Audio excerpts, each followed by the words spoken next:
What we doing?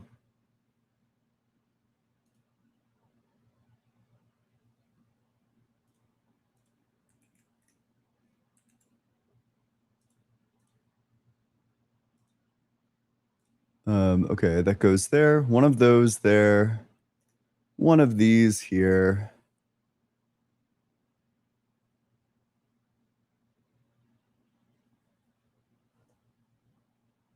Whoa, new mods? That's so cool. Welcome in, everyone. Welcome, new mods. I'm glad the mod factory churned out some new mods. Make sure you're double tapping on that screen, sharing it with your friends, and all that good stuff.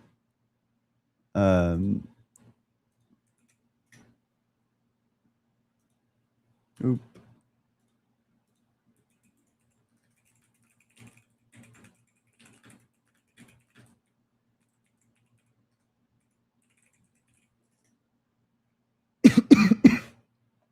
Gosh, excuse me.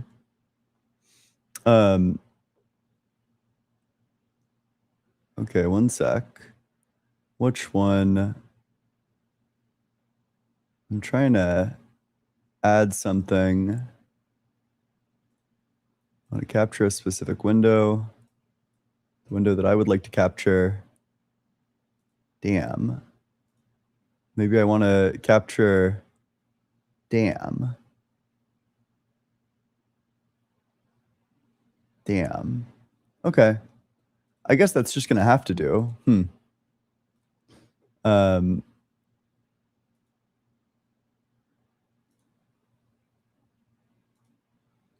One sec. Okay. Yeah, it's the same thing from yesterday, but we're doing it again just for fun. It's not just for fun. Oh, shit, that's what I forgot. Give me just a second.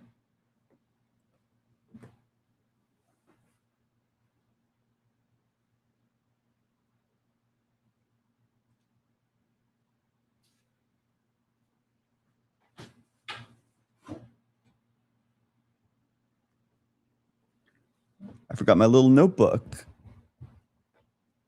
You ever forget your little notebook? That feeling when? That face when you forget your little notebook? Oh, sorry. Yeah, I know I'm evil because yesterday I was using GoodNotes, but no. This is MindMup, which is through Google Drive. One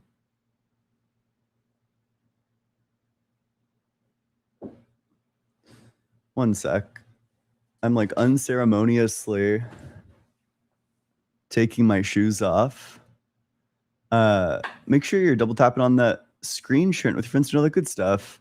I need to get all of this on a chart before office hours today so I can get my professor to evaluate it.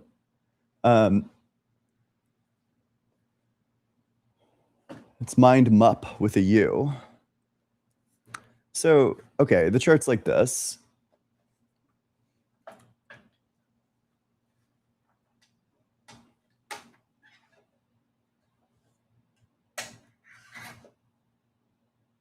Oop, okay. Is the first thing causally sufficient from eternity? So what the Kalam seeks to argue for is that there's a first thing. Now, the dilemma you pose to the proponent of the Kalam is, okay, the first thing, is this first thing causally sufficient from eternity for the second thing? Now, one of two things is true. There's like the yes option. If it's yes, then causally sufficient from eternity, well, you know, that unceremoniously implies that the effect is there from eternity.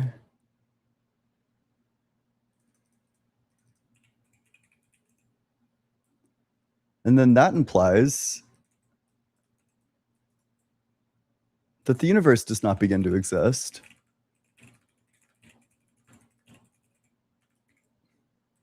No more premise 2.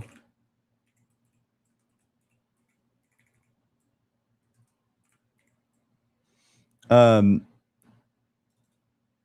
this is the, one sec, this is the yes path. And then we have the no path, not causally sufficient from eternity. Well, if that's the case, then, you know, it changes from being not causally sufficient to being causally sufficient. Which means that both phases, both the, oops, sorry, is it cut off? It's probably cut off. Maybe this?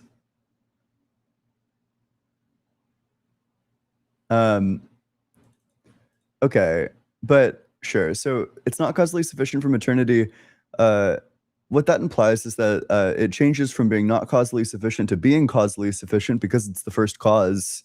And then what follows from that is that, you know, the first thing is temporal. Both the insufficient and sufficient phases are temporal. The reason for that is because everything that changes is within time. What it means for something to be a time series is just that you have moments arranged from before to after, that there's like a sequencing of moments. As soon as you have like a sequencing of moments, that's like a progression of them. Well, that's time, bud. So that's kind of the core dilemma, and there's a couple of ways that they're going to try to weasel out of it.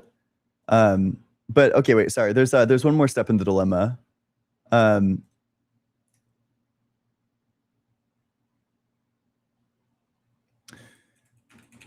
Is the first thing's temporal past finite? Well, the answer is yes. Then it fits the definition Craig uses of begins to exist, which implies that it needs a cause. Under Craig's own premise, that it would then need a cause. And then, you know, that means that it's not the first thing.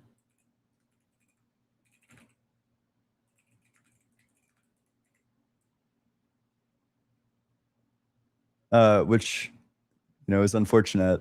So, okay, this is the, one sec, this is the yes route. Okay, now here we have the no route. Well, if the first thing's temporal past is infinite, you know, infinite temporal regress is possible, it turns out. You know, hot off the press.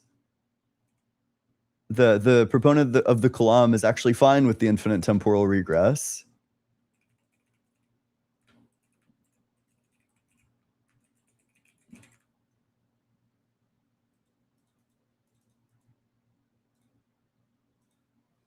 Which contradicts supporting premise of 2. Now, one sec. Let's add the rebuttals that the proponent of the Kalam might give to try to resist this. But wait, are we following along? Maybe I'll take it from the top. Okay, so here's the dilemma for the Kalam. Is the first thing causally sufficient from eternity for the second thing? If yes, if it is causally sufficient from eternity, then the effect is eternal. You know, eternal cause, eternal effect. Which means that the universe does not begin to exist. So then premise 2 of the Kalam goes away. But if it's not causally sufficient from eternity, then that means that it would need to change from being not causally sufficient to being causally sufficient. But then, you know, all things that change are in time. So then both of these phases are temporal. So then you ask like this follow-up question: is the first thing's temporal past finite? If yes, then it fits the definition Craig uses of begins to exist. So it needs a cause, so it's not the first thing. The first thing ends up being not the first thing. How sad. And if no, then there's just an infinite temporal regress. And actually, infinite regresses are fine, apparently. So there's a couple of responses that they want to give to this. I'll try to keep this relatively brief. So the first objection that they're going to want to give is up here. They're going to want to say, objection, this is compatible with a finite past under the B theory of time, or I guess under eternalism is technically more correct. The entire timeline could have always existed. I haven't read the literature on how to respond to this one, so we will skip it.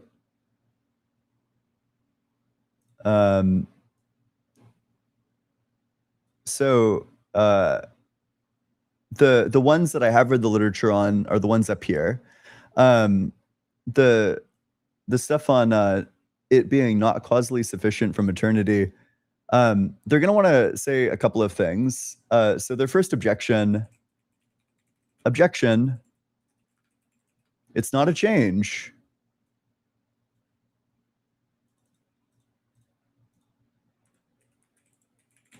And then I'll put out like a couple of sub-objections. It's a primitive, sui generis.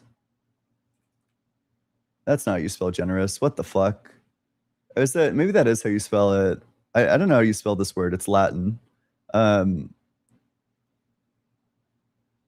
no, that's correct.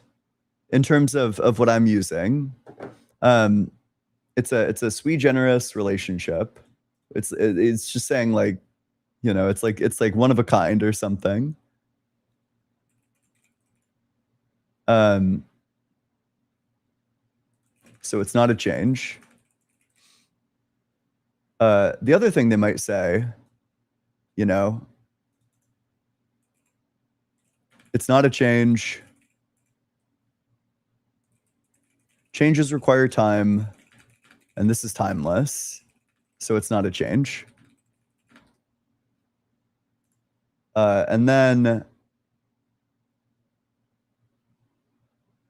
what was the last one? Oh yeah, the Giga meme.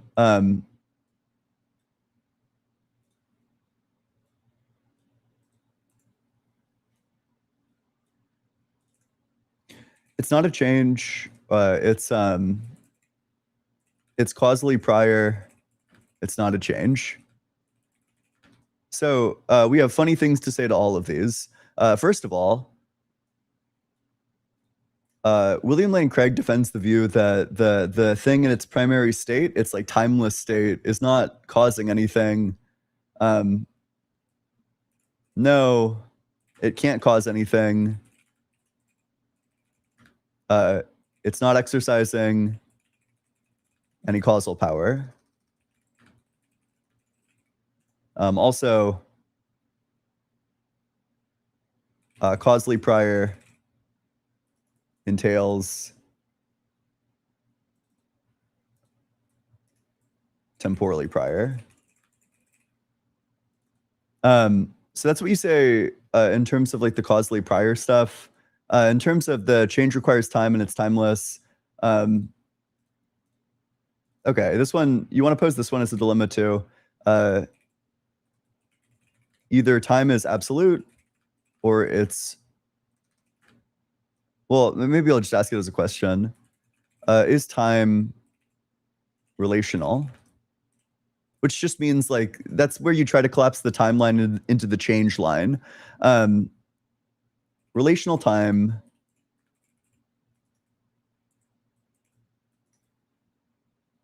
if time is indeed relational, then here's what you're left with.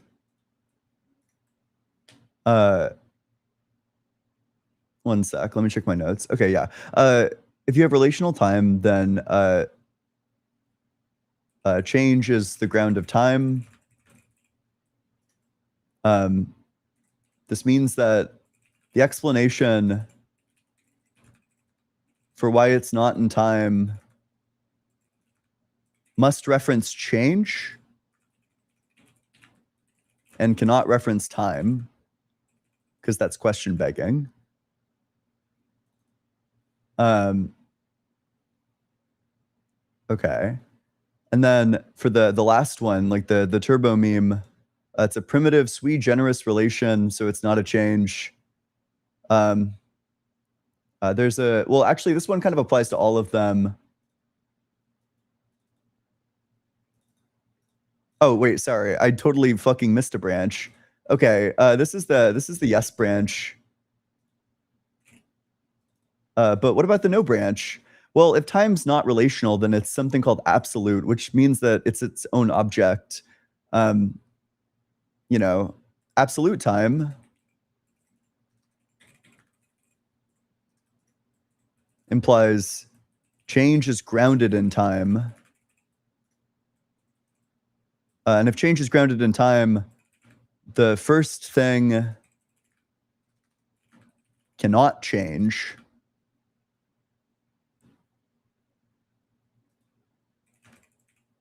If the first thing is timeless, then it cannot change at all until time exists. Which means that God would be deadlocked. There's nothing that he can do.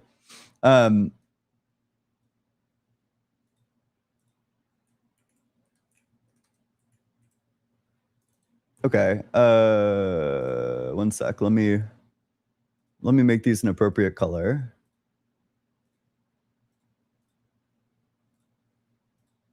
Oh, what the heck? I wanted to do that. What? That's bullshit. That's so much better. What the fuck? Okay, well now I have to change this one back. Hopefully it's the same color. Yeah. Okay, I'm sorry. We're almost done. I promise. I have to do this though. It has to be done before I do my office hours today. So I figured I'd just drag you all along with me. Okay, so there is I'll also mark these as replies.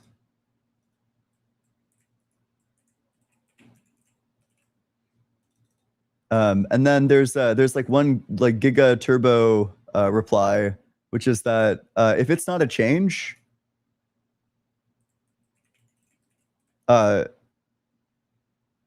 premise 2 of the Kalam is unmotivated because the universe could be past finite and still have a timeless phase. You could say that the universe is like, it's in like its singularity state, and then, you know, it's not actually changing, guys. It's, you know, it's some other thing when it starts expanding, you know, it's just like a different thing. You can make the exact same moves. Like you can say, for example, what Craig wants to say, it's atemporal sans expansion is what you could say to make the Craigophile explode.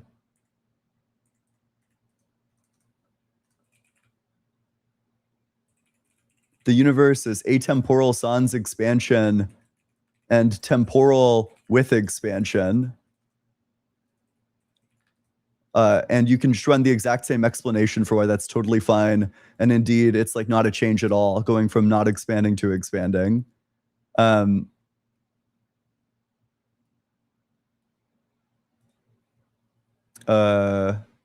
Okay, sorry, the next one. We're almost done.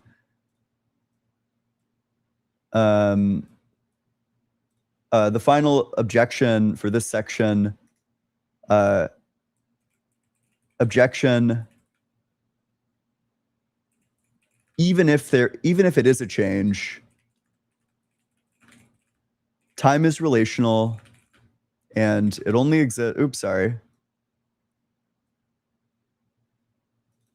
Even if it is changed, time is relational and it only exists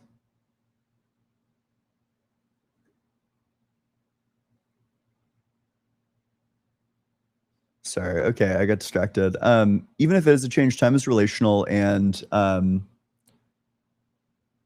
it only exists after there are multiple moments.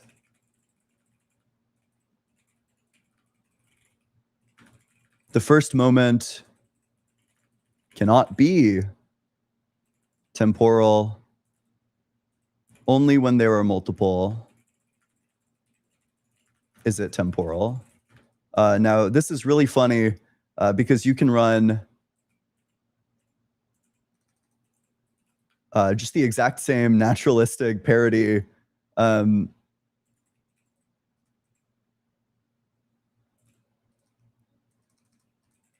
can parody this.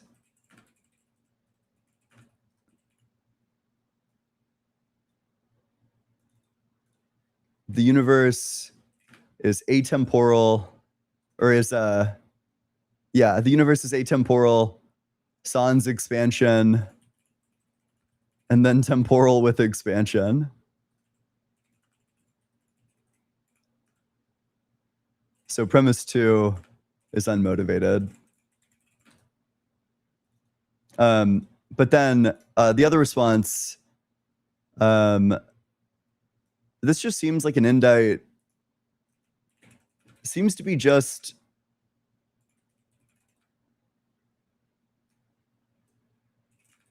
an indite of time beginning to exist under relationalism.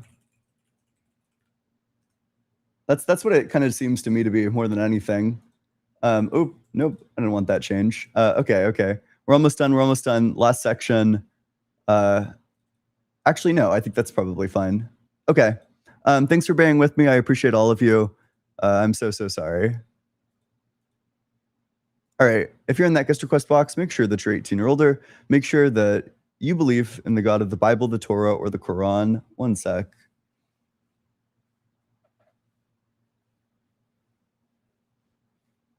I don't know. I hope that was I hope that was at least kind of sort of actually, yeah, that's fine. I can show it to you from like start to finish. We can go through the entire branch. Okay. We got the dilemma. Is the first thing causally sufficient from eternity for the second thing? If yes, then it's causally sufficient from eternity, so the effect is eternal, but then that means that the universe doesn't begin to exist. So the second premise of the Kalam, that the universe begins to exist, is just false, because it always existed, because God had always caused it.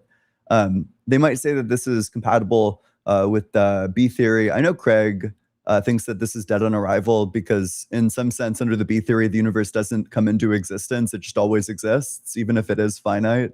But I know that there are people like Jacobus, Erasmus, and I think Andrew Loke also says that it's compatible under the B theory, but I haven't read the literature on that, so I'll have to save that one for another day. Okay, but if the answer is no, if the answer to the dilemma is the first thing causally sufficient from eternity for the second thing, if God is always causing the second thing, if he's not always causing it, then he needs to change from not causing it to causing it. And that means that both of those phases where he's causing it and not causing it are going to be in time. And that's too bad. So they might object to this step. They might say it's not actually a change because, it's like some other primitive thing, or because, time, all change requires time, and this is timeless, so that doesn't happen, or that it's causally prior, so it's not actually a change. In terms of the response that you can give to all three of these is that you can literally run like a parity argument. You can say, well, the universe is atemporal before it expands, or without expansion, and then temporal with expansion. In terms of the time one and change, you can ask, is time relational? If time is relational, which means that time just, like the timeline just is the change line all time is just like a measure of change or something like that, then change is the ground of time. And the explanation for why it's not in time or for why it's not a change can't reference time. Sorry, let me change this. The explanation for why it's not a change cannot reference time. But then under absolute time, where change is grounded in time, if the first thing is timeless, then it cannot change at all until time exists.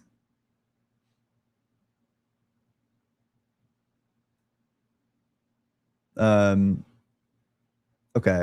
Requires time. Sure, but the causally prior one doesn't work either, because it's not exercising any causal power. It's in like a non-causal state.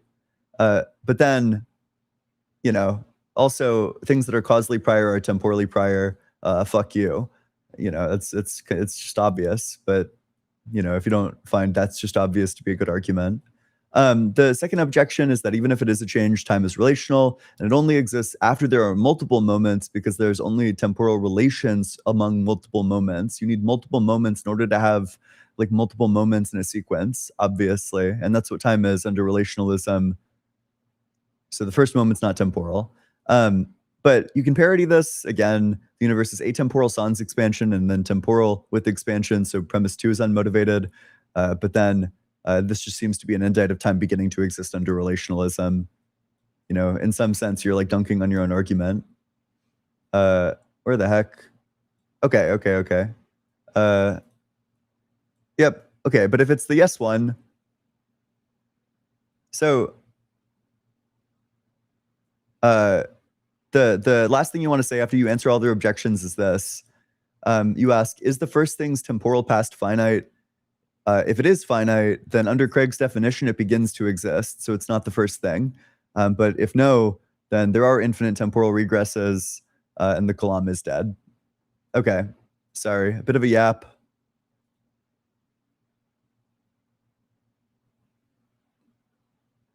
But yeah, I can put a copy of this in the Discord.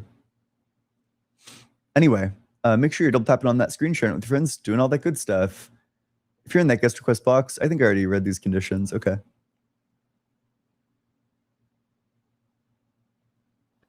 Hey, how's it going? Hello. Can you hear me? Your mic quality, there's like something wrong with it, I think. Hi. Is it better now? Yeah, much better, yeah. How old are you? I'm 27. And what religion? Currently I'm agnostic. Okay. Well, I'm only really looking to debate people who think that God exists. Yeah, I believe God exists, but I'm not sure like which religion is correct. Like I believe there is some truth in some religions, some lies, but what makes you think that God exists? Yeah, I think there is many reasons, but I think just like it's like basic sense, common sense, or just like if we see something intelligent, like if we see a car or a building, I think everyone will acknowledge that someone created that. And it's very rare to find something very sophisticated that is not created by someone intelligent. I think that argument would have gone like really crazy in like the 1800s before we knew where, for example, like humans came from or life came from, or how these rock formations came about. I bet before we knew a lot about the world, this argument would be really compelling. But unfortunately, we just know where humans come from. We know how evolution works. We know how rock formations form. We know how stars form. We just know how all these things work. So we just know better than to think that these things were intelligently designed because they come about via laws of nature. So what is like a reason you think that we weren't created by an intelligent being? Sorry, what are you asking? So what are some of the reasons why you think we are not created by God? Well, there's no, so there's like two things. Like the explanation that I just gave kind of explains why we don't need to posit him in the first place. We already have an explanation for where life comes from. It comes from evolution. Humans come from evolution. So there's kind of no reason to put God in there. But I mean, on the topic of specifically why our bodies give evidence to think that God isn't real, the fact that our bodies have so many flaws in them, or just like useless components, vestigial left over from evolution, our cells will become cancerous even if you do nothing wrong at all. Um, you can be 100% healthy and then give birth to a child who has like horrible conditions that makes it like suffer like horrifically. But I don't think that's specifically sufficient because, like, we can have something that is not perfect. Like, I can make a car that is not perfect, but doesn't mean I didn't make it. And Yeah, also, but we would even if you make expect. something that is perfect, Mhm. the one who is using it has the responsibility to keep it perfect. What if I make a car and you break it and make it like, then it's not my fault. Sure. So the problem is that in order to have any expectations, in order for anything to be evidence for God at all, you would need to posit that he's either all good or perfectly rational, which would then entail that he's all good. Otherwise, your worldview just makes zero predictions at all, so nothing could possibly be evidence for it, unless you take some stance on what it is that motivates God. Well, the things that I cited are reasons to think that there isn't an all good God, because an all good God wouldn't make us suffer in these ways when he can easily not do that.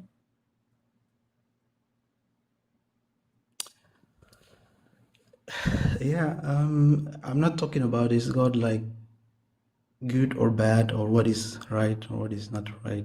I mean, that is subjective. I mean, we can't say exactly what is right or like definitely we can't say 100% this is good or 100% this is bad.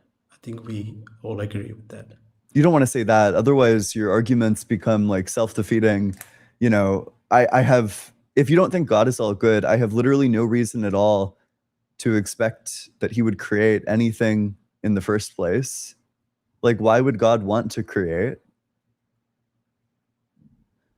I mean, you have to ask him, I guess, like he has to. Exactly, right? Yeah, your worldview just like nothing could be evidence for your worldview at that point. Like the stars in the sky could spell out made by God with love, but if your worldview doesn't make any predictions about what God would or wouldn't do, well, even that wouldn't be evidence for your worldview.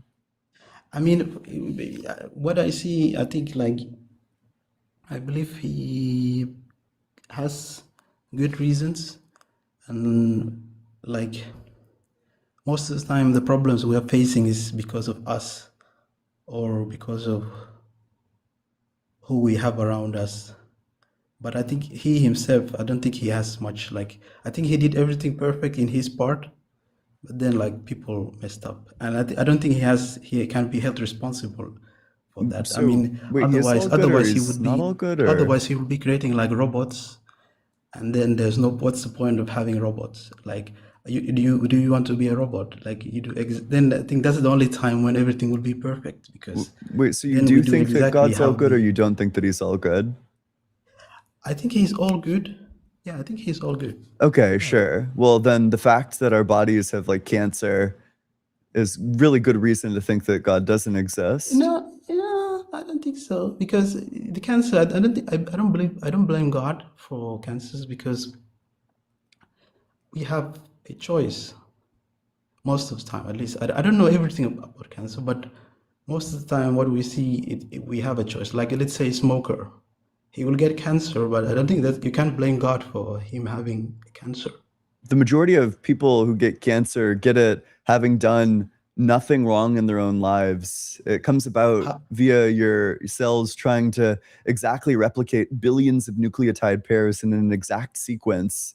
And obviously, they drop the ball on that. So then, obviously, things get mixed around in ways that they shouldn't. And it leads to things like cancer. yeah, yeah. But if you go long time, thousands of years ago, many sicknesses which we see today went there, or it just the environment just keeps getting worse and worse. Like Just what? keeps promoting more and more sicknesses. We have like carcinogenic materials. Cancer's Like existed every few previously. years we find out. Sorry. Cancer existed previously. No, no. What I'm meaning, like we have carcinogenic. Like every year things get worse. The environment gets worse. The air gets worse. Food get worse. We are exposed to more and more toxic things. So it's very expected to get more and more diseases. Well, let me ask you Like we this. have, Let's say that you had the ability to make all cancer disappear instantly and you just choose to not do that. Do you think that you would be morally responsible for not curing cancer? Like, do you think that would be an indict of your character? let's put it this way. Let's say you have a house. It was a yes or no question. Yeah, I'm trying to explain to you. I'm trying to answer you that question, what you said. Even if you fix it, it's about the people. Like if you have a house, even if then you have like a tenant which is like very disorganized, likes to mess everything up. Even if you clean everything, organize everything, he will just mess things again. So just fixing it doesn't mean it will all go forever. It depends. To fix it, the person has to change, the people has to change, the people on the world has to change for us not to get cancer, not to get sicknesses. Yeah, that just didn't answer the question. What do you think my question was? You said you were going to answer the question, and I gave you a bit of slack because, and I allowed you to not like lead the answer with the yes or no, which is fine. But then you just didn't answer the question at all, right? Yeah, you said something like, if God has option to take all the cancer, why he doesn't take it? No, that's not what I asked at all. If you had the ability to make all cancer disappear instantly and you just choose not to, would you then be morally responsible for cancer existing? No. What? You don't think like if I had the cure for cancer but then just didn't distribute it, that I would have moral responsibility? Like if you see somebody who's like walking off a cliff and you don't stop them, they're about to accidentally fall off the cliff. You could say something, you could do something, you could stop that, and then they fall off the cliff. You're morally responsible for that. What does someone need to do? What makes responsible? Do you have to say something first, or do you have to stop them physically from jumping? If you have knowledge of the situation, you have an understanding of the situation, you're able to recognize the morally relevant features of the situation, and you have the ability to prevent the bad thing from happening, that's sufficient for moral responsibility.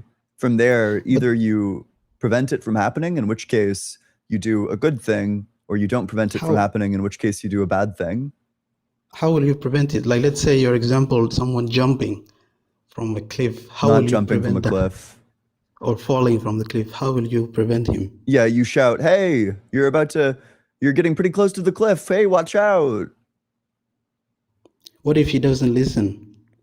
Well, if he just jumps off the cliff, that's another deal. I'm thinking of like a tourist who's like trying to take a picture of their family, like right by the cliff, and he's like getting the perfect angle, and then he like backs himself off of the cliff, something like that. I think that you have a strong moral responsibility to do something about that if you have a situation like that. I agree with you. You have to, even me, I will say to someone, hey, don't watch out.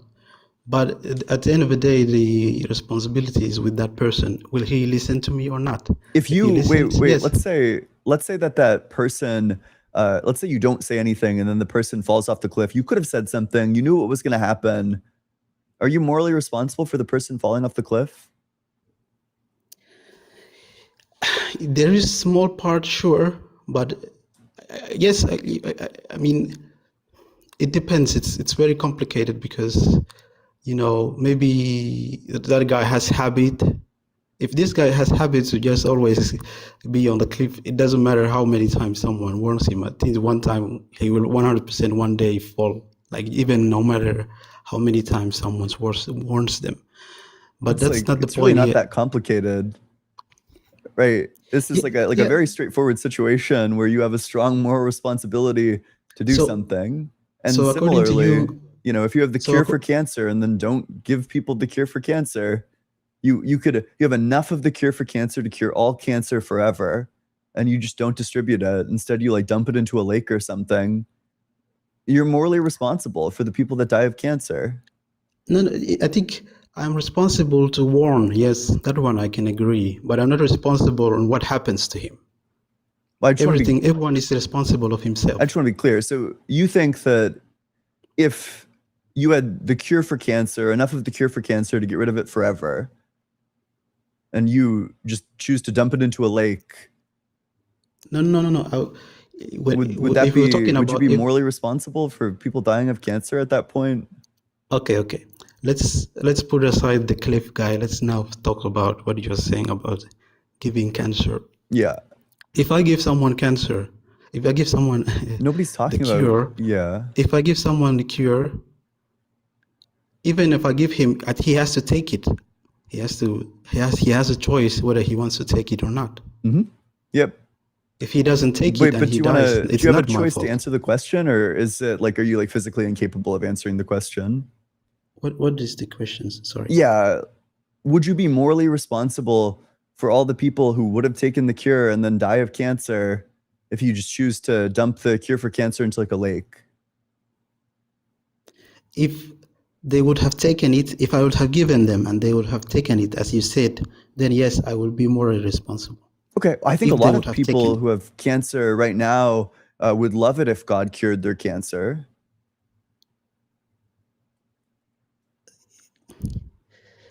Yeah, but it's not that simple. If, like, let's say you are a drunkard, or you have a bad habit, or you do something bad. At the end of the day, you are the one who has the choice. Like, you cannot be forced. Even God cannot force you. You are the one who has the choice to do what is right for yourself. If you do something that is bad, God is not responsible for it. God can tell you that this is bad for you and this is harmful for you, but if you still do it, He's not responsible. I think even anyone is not responsible. Even like we have laws that say don't kill, don't steal, but if someone does it, he is responsible. The government is not responsible. Even after they warn him, the government is not responsible. So what would you make of the fact that about 40% of cancer is preventable, which means about 60% of cancer cases is not preventable? The people could not have done something different. It's not their choice in any way, shape, or form. It's very complicated cancer, but as we discover, most of the things is just... You're acting like it's these people's choice, when in the majority of cases, it's not. They don't want it. They didn't do anything to deserve this. They didn't do anything to cause this. Well, one thing is that people have alienated from God, and they began to do things that is not like following nature. We are against nature. We destroy nature. So it's very natural for people to suffer from destroying nature. What about the cancer that existed before that? Like, we have cases of cancer that go back long through human history. Like, for example, we have cancer reports from like ancient Egypt. Yeah, maybe they have cancer at that time, but even at that time, people were going against nature. It just... Did those people deserve their cancer too? I don't know specifics. I can say specifics. Like, I don't know what I can say. I have to get more details. I don't know what happened. What could they do to have deserved that? Well, what about this? What about this dinosaur that had cancer? Do you think this dinosaur deserved the cancer?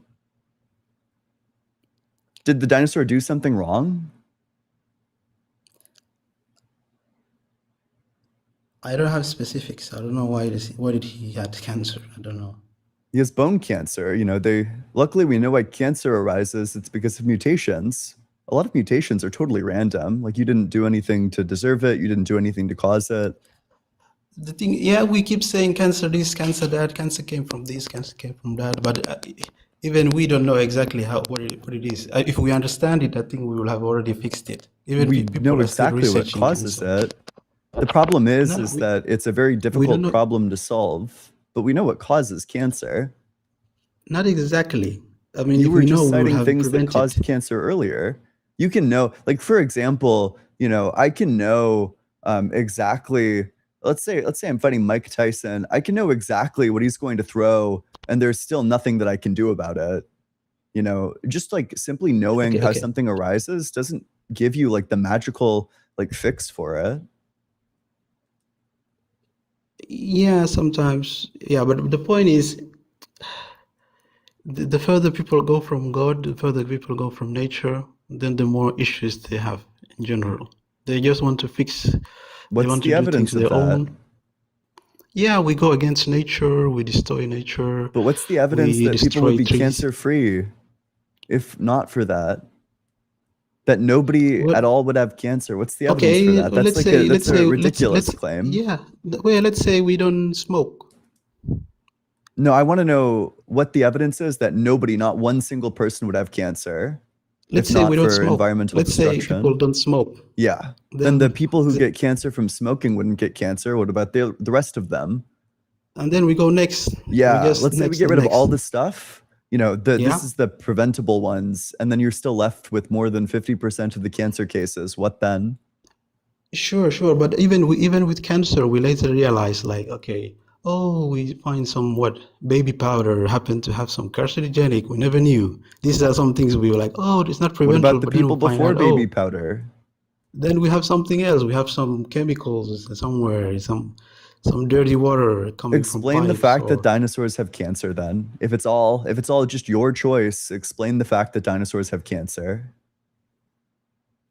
I don't know exactly what kind of environment they were having. But I can't say about dinosaurs, but I can Do you say think that they were about making current they were like times. choosing something that was cancer causing?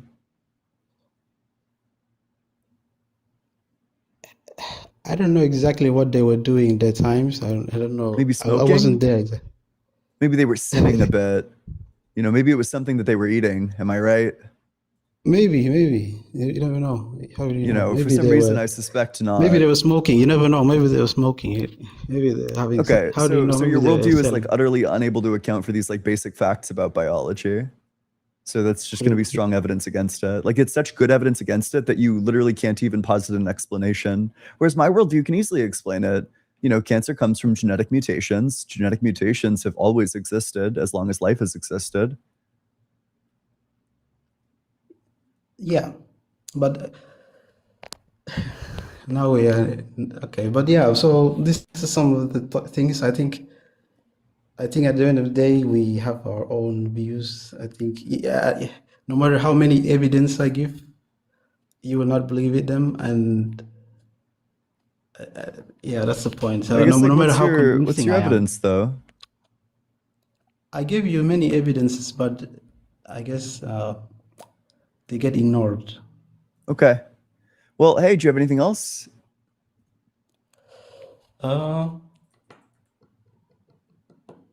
Nothing else, but yeah, me. Nice talking to you. Yeah, hey, thanks so much for coming on up. I appreciate day. you. We had a decent conversation. At least we didn't fight or anything. We had Yeah. a very nice, respectful conversation. Thank you very much. Absolutely. Thank you so much. I appreciate you. Make sure you're double tapping on that screen, sharing it with your friends to know the good stuff.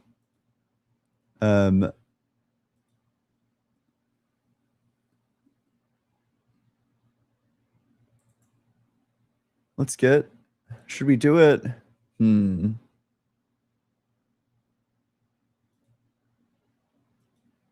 love this guy. Hey, what's up, Carl? What's up, Ian? How are you doing, man? Doing well. Long time no talk. Yeah, what do you got this time? Yeah, well, I guess the first thing that I would say, if we can go back to the dinosaur and the cancer, I mean, obviously I've watched you and we've talked a couple times. So basically, you're saying if death can't exist unless you're saying that God can exist because death exists. No, I'm saying that the existence of natural, horrific suffering lowers the probability that God exists because it's not something that we would expect if God existed. Well, but cancer is the big thing that you keep going to. I'm just trying to figure out, God can't exist because death exists. I just said no, like pretty explicitly. Why is cancer the only reason why you want to discuss about cause of death? Oh, I can talk about other things too. You want to talk about earthquakes? We can talk about malaria. Yeah, no, I mean, Which again, thing would you have like an explanation for? well, the thing that I'm trying to probably, you and I have had multiple conversations. We can either go cosmic level or earth level. Um, I don't know. We talked about even time and how you can explain that time existed always, but you can't tell me who started it. Yeah, because And that's a I said, contradiction.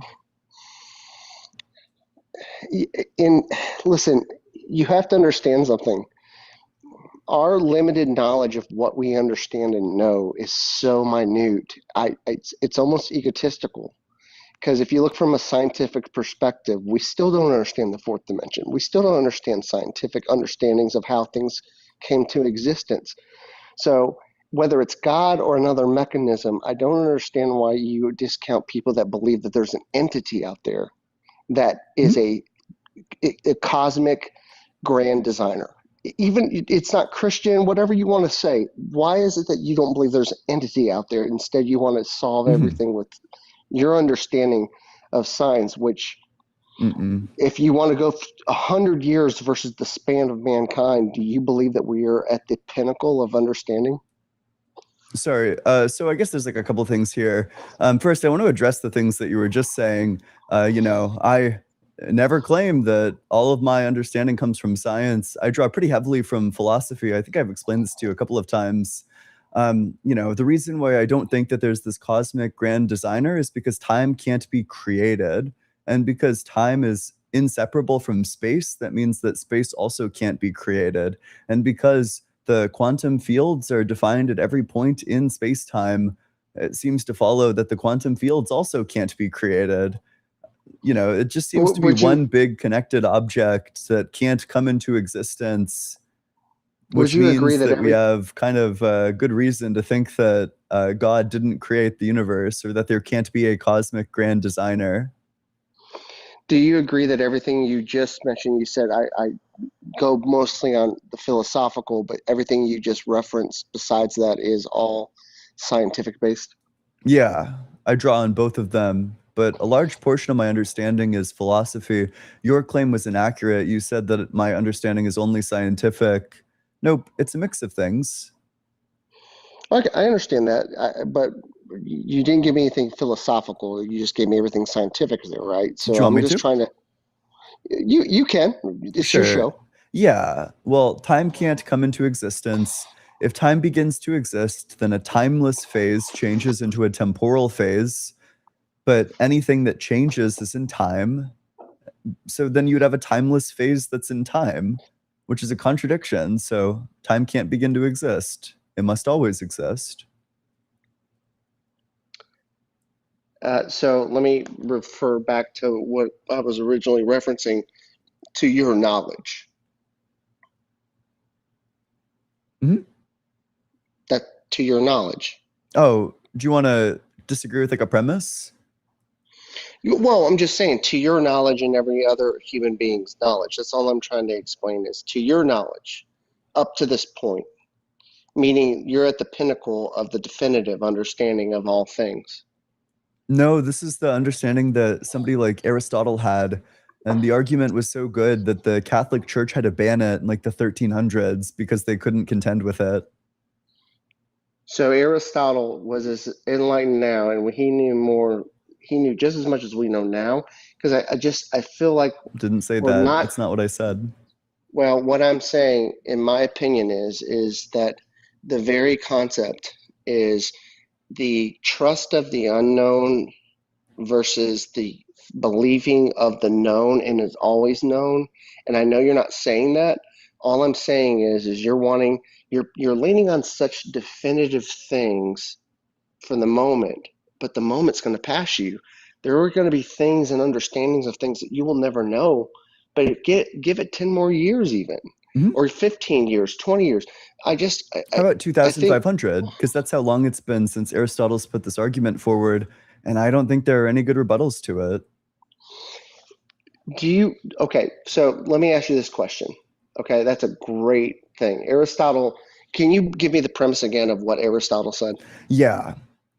if time comes into existence, then a timeless phase changes into a temporal phase, but all change is within time.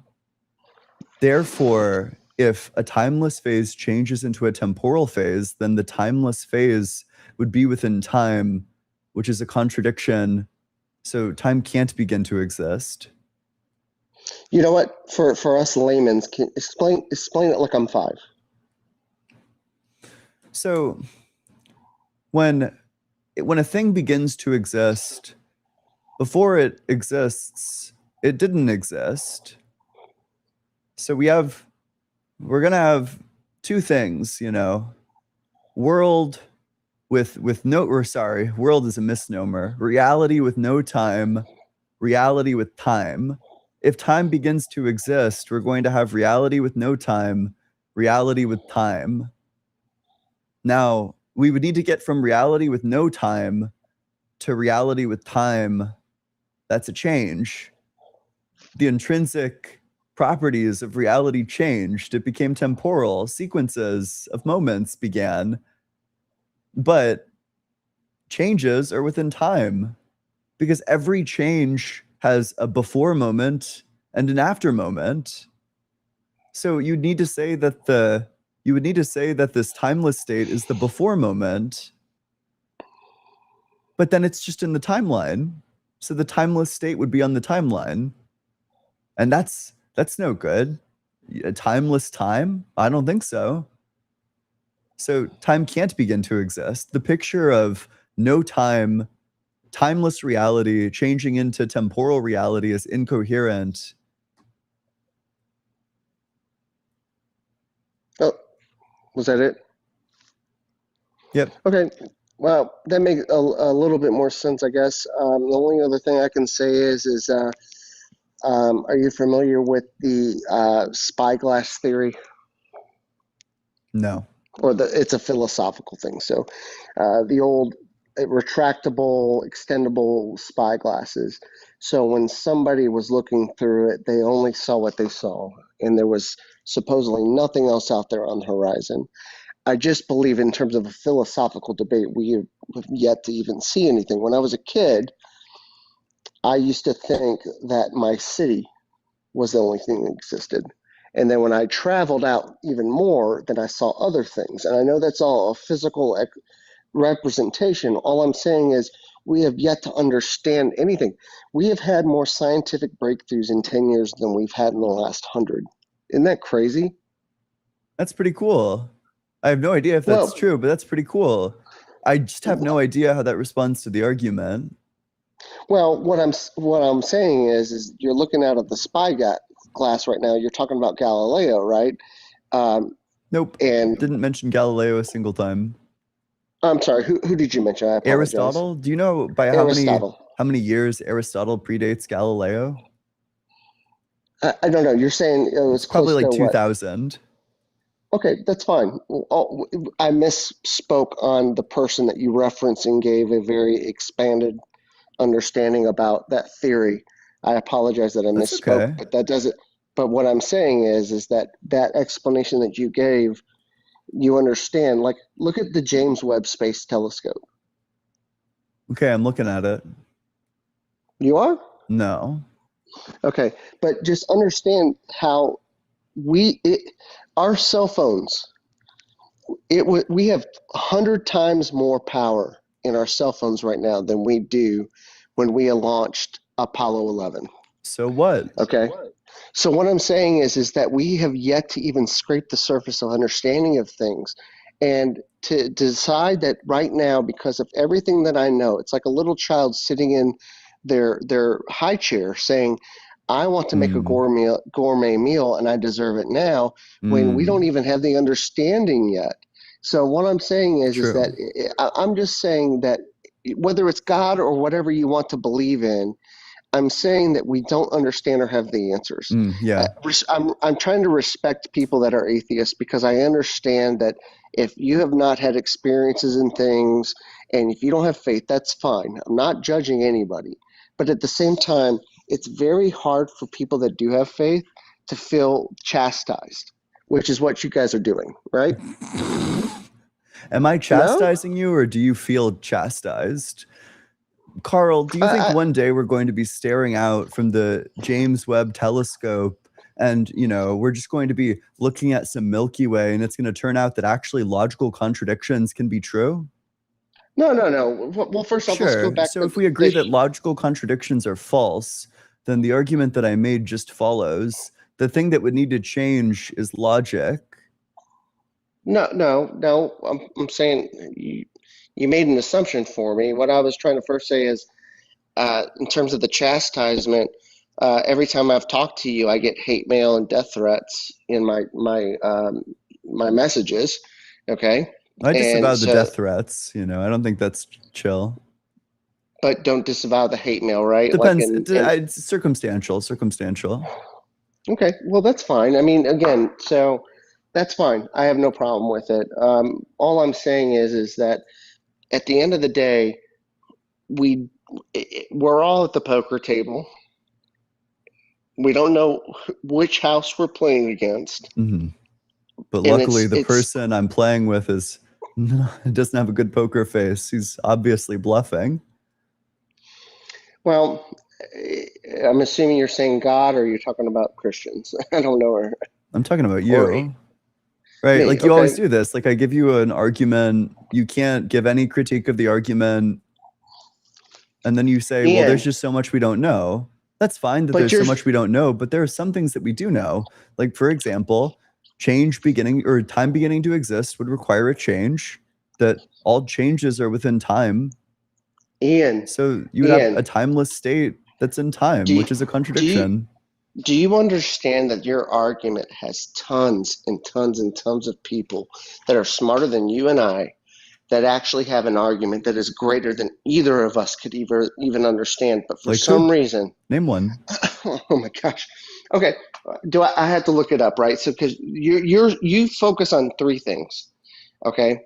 You try this thing about how time is infinite and was never created, which just makes it out to be like, okay, well then this whole thing was never created and it's a construct, and maybe if anything, A yeah, construct? I don't think I said maybe that. maybe it's just everything that existed because it always existed, and the cause of space and time and matter must be uncaused, timeless, spaceless, and immenseless powerful. That's your classic definition, right? So it's just like everything No, always no, was that's and like everything a always will be. it's like a No, fragment. It's like we took like this beautiful Lego set and we like slammed it to the ground, and then there's like a part of like one tower that kind of stayed like a little bit together. Like you just threw in like fragments of like William Lane Craig's stage 2 of the cosmological argument in there. It needs to be timeless, spaceless, immensely powerful, immaterial. Like that's just stage 2 of the Kalam. By the way, the well, argument that I'm giving you beats the fuck out of the Kalam. Like it actually, one might say, refutes it. okay. Well, so again, what we've talked about in the past is what you need is direct evidence, and you've referenced this a couple times, right? This is like one of your go-tos. No, the I need opposite. I don't need no, direct evidence. you you didn't even let me finish. You said if I see God is watching over me in the stars in the middle of the sky, then maybe, right? That's evidence, Sir, physical you're conflating evidence. necessary and sufficient. That would be sufficient. That's not necessary. Okay, Direct sufficient. evidence isn't necessary. So when you say you need something, you're saying that it's like a necessity. It's not a necessity. It would be sufficient if God came down here and was like, "Hey, what's up? I'm God. Okay, bye." Well, at that So point, I'm going to believe in God, but it's not well, in your necessary. He doesn't argument, need to do that. in your argument, then sufficient evidence is going to be God says no more cancer, done. Certainly. I mean, if I turned on the TV tomorrow and all cancer was cured, yeah, I'd be reevaluating my priors in God. Okay, so murder doesn't count, though. Like God doesn't have to deal with murder. You can say that maybe murder is something related to free will. Okay, so and listen, I'll never be able to tell you and explain. Listen, nobody can ever tell you and explain why things happen for what reason. And unfortunately, there are things from a theological standpoint that we'll disagree on because of what we don't have a an agreed upon stance of what we believe in, right? Which is the fall of man. But that's okay. And I'm not going to cast that on you or anyone else. All I'm really trying to say at this point is trying to get so out there in the stars to say something's out there, right? I just have no reason to think that. And you haven't provided any reason to think that. All you've said is, well, we don't know all these things. There are so many things we don't know. So what? I don't Well, take that as a reason. Like, I don't think you might be wrong is a good reason to reevaluate the things that you believe, unless there's some evidence that goes along with that. well, what I'm saying is the concept of what you're here on TikTok for, right? Is to say, prove me wrong. God isn't real, right? Something like that. I'm also happy to provide evidence that God doesn't exist. I'm just interested in the God debate, mostly. Okay, well, so again, you and I we're like the Tower of Babel, right? Like I'm speaking a different language than you are, and I want to be respectful. I know I in the last grant couple that. times, I have definitely, been frustrated. All I want to say is that if we can't even come to the conclusion that neither of us have an understanding of everything, then that You in don't think we itself, agree on that? You think I know everything? Did I say that? well, I must have like horrible memory problems if I said that, you know. That seems like something I'd remember. no, I'm not. Well, I mean, you're saying you're saying we talked about the spectrum of belief, and you're basically at you said zero until otherwise, right? Yep. Okay, so that's fine. And you know what? I have my doubts, but I have faith, and so I'm not going to say I'm 100% always. I'm human. So, I operate on the assumption that at least there are times when I can have a little bit of understanding on both sides of the equation. But for some reason, you can't come to any conclusion besides your own, and you're cemented in there, and that's okay. I Well, don't I have a would just problem need with like that. some sort of refutation to the argument. You know, if the argument is true, then the conclusion that time didn't begin just follows, which means that there is no cause to time.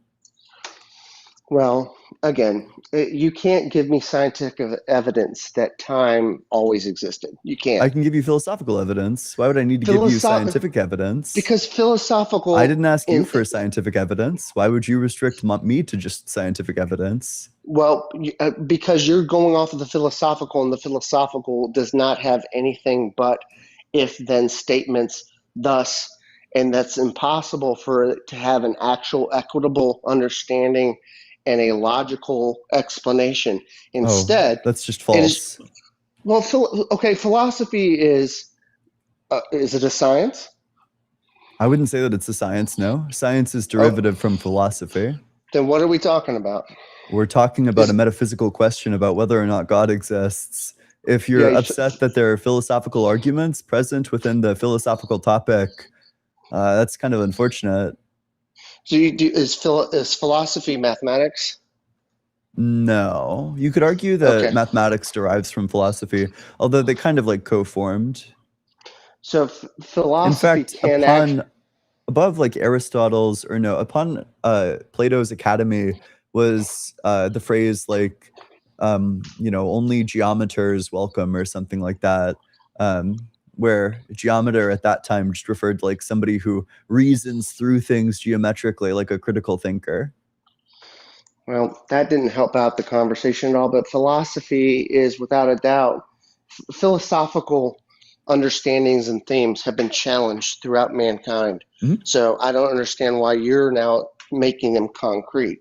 I'd rather go ahead and, well, that's fine. I'm not even making the religious argument. You're making the argument that God doesn't exist from philosophy standpoints. Yeah, and your refutation of my argument is that I could be wrong. I don't care that I could be wrong. Give a real refutation. I had a really good teacher that you actually debated, and it's actually a good guy. He's not perfect, but at the end of the day, I'm just trying to get to a middle ground. Who's your teacher? It's unfortunate. I won't talk. I won't say his name, but it's okay. So is it Darth Dawkins? No. but it's Oh, okay. Jordan Peterson. Okay, sure. Anyways, all I'm going to say is that there are far more smarter people than us that don't have to spend time on TikTok. However, I understand that we're both cemented in our situations and our perspectives and everything. Respectfully, I respect you. At the same time, I do think that there's kind of like you have like 10 columns you lean upon, and that's okay, like your arguments. I'm just saying my one column that I'm going to lean on is pretty standard. We don't understand it all.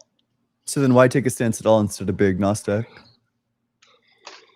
Agnostic? Yeah, why not be agnostic if we don't understand it all? Well, that's not for this debate. This I'm debate is asking just you, about. why wouldn't you just be agnostic if this is your stance? Like if you're saying if you don't know everything, then you shouldn't take a stance one way or the other. I think that argument proves more than you want it Okay. to. I think that proves Okay. that you're being irrational by not being agnostic. Okay, well, can I tell you a story then, a personal story, which is not going to come across well for you or your audience? Is it going to be like you encountering a miracle? But there you go. See, you don't want to hear that, right? Yeah, go for it. Okay. I had a tumor on the left side of my hip when I was 15 years old.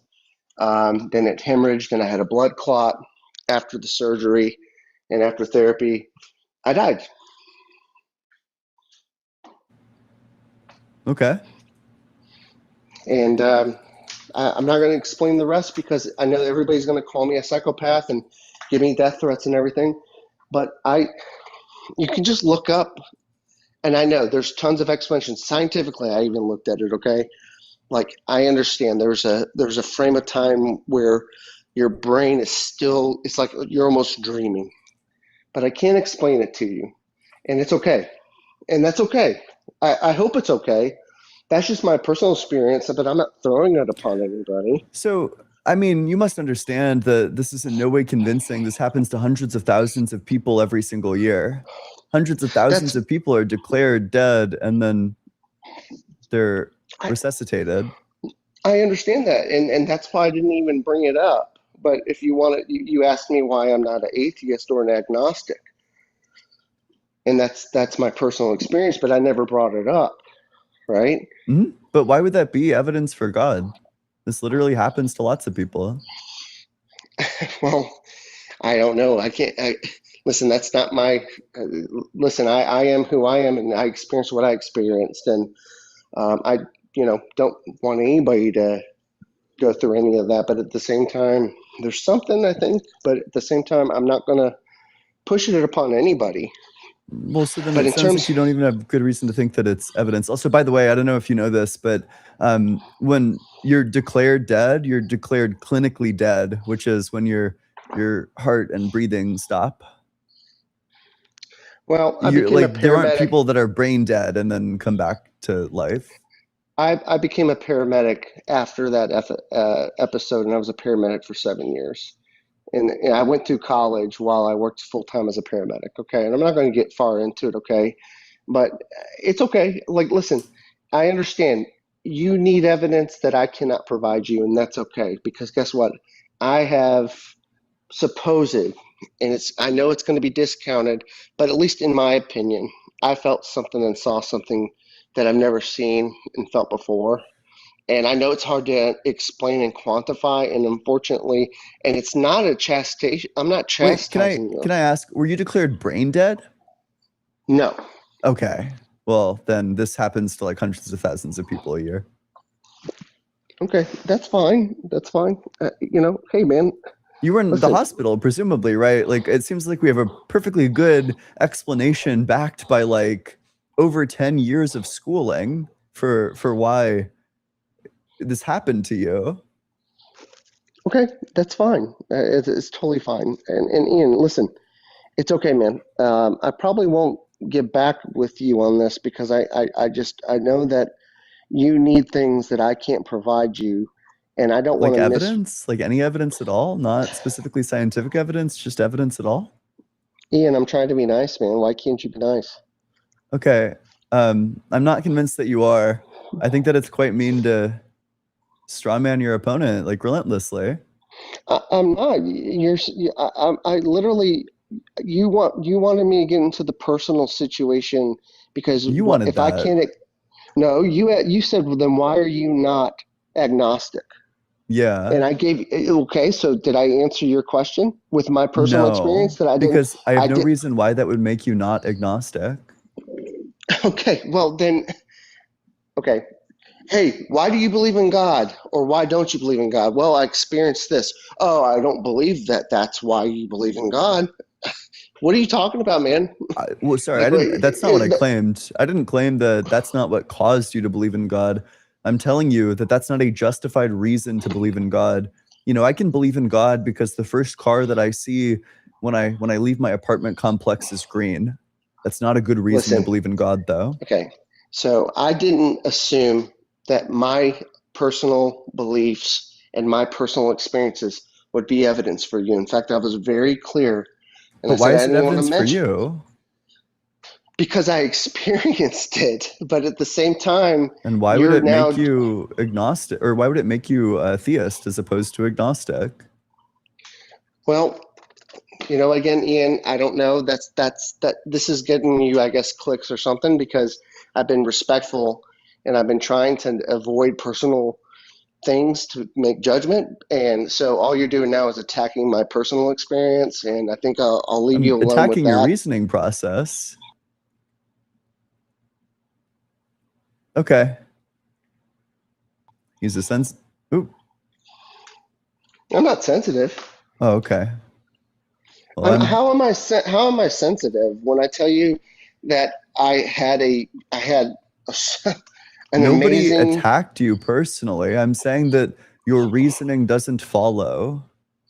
Okay, that's fine because it's your reasoning that's not following, but my reasoning is different. Can we agree to disagree at The least? connection between the fact that you were declared clinically dead, that is like your heart stopped pumping, you weren't declared brain dead, and For then 15 for a ton of 15 seconds. doctors. Yes, that's super common. Okay, listen. I want you to look up people that have had their heart stop. It is the most calmest feeling, and it's hard to explain. And there are times when people can describe what was going on inside of the room while they had their eyes closed and their heart had stopped. Now, if you want to go look up that scientific fact, there's tons of studies on it. Um, I'm pretty sure Yale has done a couple. I know for a fact that the University of Chicago has done like at least 10 different case studies on it. No So, need. You can just ask like the average pair of people who hook up, and then one of the partners wants the other one to choke them. You're experiencing a lack of oxygen to the brain. It's like a euphoric feeling. okay, There's no need to look it up. I'm already familiar with this feeling. wow. Okay, Ian. Well, hey, man. It's great. I hope you take care of yourself. And listen, I have no problem with you. Um, I try to be. I want to be respectful. And listen, man, I can't change your mind, and that's okay. I'm just. It's kind of unfortunate that you took my near-death experience or my death experience and created a sexual type of thing for it. That's. what Oh, did what you a not? horrendous faith rendition. I'm telling No, did you. you? Did Well, I'm did you? telling you that this is what you're experiencing is lack of oxygen to the brain. But I was able to A see lot and of people have understand. experienced this exact thing in a sexual context. Okay, I'm so not that's saying that fine. to be weird. I'm just saying that a lot of people have experienced this exact thing, and this is the place where they've experienced it. Well, so again, how we got down this road, I'll just sum it up with this. You asked me, then why, after we had all this conversation, why do you believe in God? And why are you, if you don't understand everything? And all I said was, I don't understand everything, then why are you not an agnostic? And I said, well, I had a personal experience, which I never wanted to bring up, and I haven't brought up in the last 4 times we talked. Hmm? And then now you've ridiculed my personal experience, and that's I okay. just have no reason to think that there's like, don't you That's think that fine. there's something that you couldn't know or that you don't know about your personal experience that would lead you to believe that God doesn't exist? Well, again, I didn't. You Isn't asked there me some, why I'm not. do you know everything about your personal experience? What? The chickens came home to roost, Carl. Do you know everything about your personal experience? Do you understand it fully? Do you understand I every have one. biological fact related to your personal experience? Do you have perfect memory of your personal experience? Do you remember when you were 2? Nope. But this is your Did standard of you evidence, not mine. did you exist at 2? Wait, sorry, do you want to answer my question? Do you have perfect Yeah. understanding of your personal experience? Because you're saying that if you don't have Yes. perfect... Okay, sure. So, for example, what's the neural pathway that is specifically responsible for the firing in cases like this? Or like, what's the neurotransmitter that gets emitted? What? No. What You are said you you had talking perfect about? understanding. You don't have perfect understanding. You lied. I have a perfect understanding of what I experienced. That's all I'm saying. What do But do you have a want me to perfect do for this? understanding of what caused that experience? Well, philosophically, how could I ever have perfect understanding? Yeah, sure. So then you Okay, can't fine. infer, by your own logic, you can't infer God from that. Okay.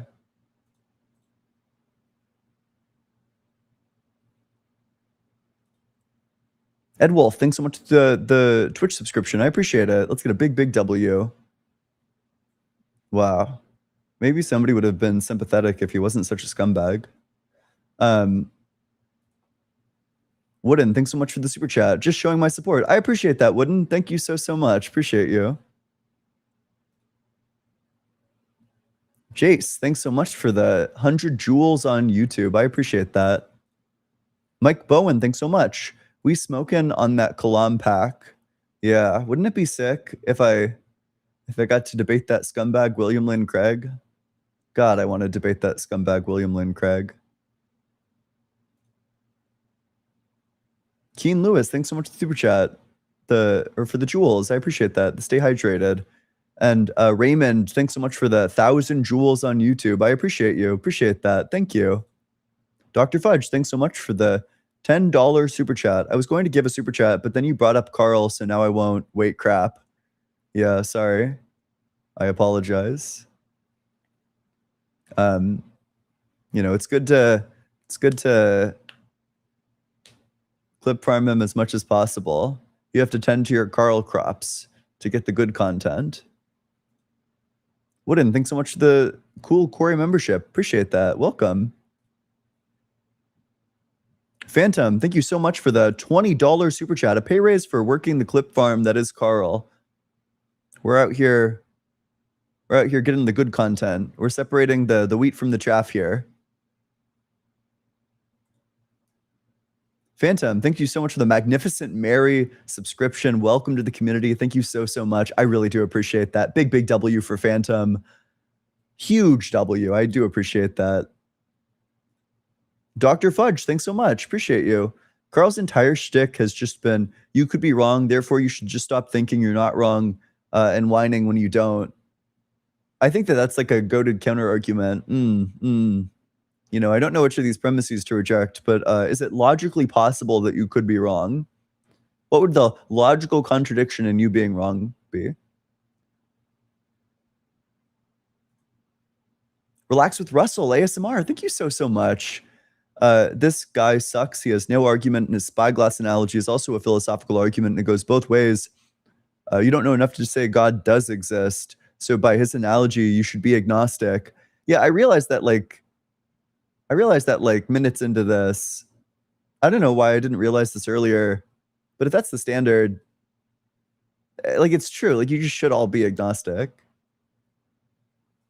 Relax with Russell, ASMR. Thanks so much for the super chat. Oh, you just said that. LOL, I'm a few minutes behind. That's okay. That's okay. Possum Punks, thanks so much for the super chat. Carl came back so submissive this time. True. Well, he kind of always does this thing. He's like he has the same vibe as like Jerry from Rick and Morty. He kind of like whines. He's kind of in like a permanent state of whining. Herman Preet, thanks so much for the super chat. Carl, are you done embarrassing yourself? This is the second live I've seen you on, and it's too many. Yeah, my dad texted me and told me that he enjoyed the conversation with Carl. Not this one, but the last one. I might let him know. Tucson, thanks so much for the super chat. That's sick. 12 months as a cool Corey. Whoa, thank you so much for being in this community. I really appreciate you from the bottom of my heart. Chrissy, thank you so much for the jewels, the 1,000 jewels, the GOAT trophy, apparently. I appreciate you. Barnabas, thanks so much for the super chat. I would believe NDEs if they were consistent or unexpected, but somehow every religious person sees their specific deity while 99% don't have one. Yeah, I mean, it really is quite peculiar that there's like multiple different ones, you know. It runs like pretty deep, you know. I'd kind of expect if I died, I would expect to see something like, and Christianity is true, given I'd expect to see something like hell or something like, you know, I'm waiting in line with the other dead souls. And I'm thinking about my opening line for what, Peter? Is Peter the one who guards the gate? Relax with Russell ASMR. This dude said there's no explanation for feeling calm with no heartbeat. When we know the faster your heart beats, it triggers stress reactions. That's a great point. I didn't even think of that. Yeah, I don't know. I was just thinking of like the what is it, hypoxia? Barnabas, thanks so much for the cool core membership. I appreciate you. Welcome as a member. Jedi Clo, thanks so much for the super chat. Carl somehow managed to be condescending and self-important while also sounding on the brink of tears. Good luck with your college classes, by the way. I super appreciate it. Yeah, I don't know. Super chats like yours and like all the people who have sent them have been really helpful.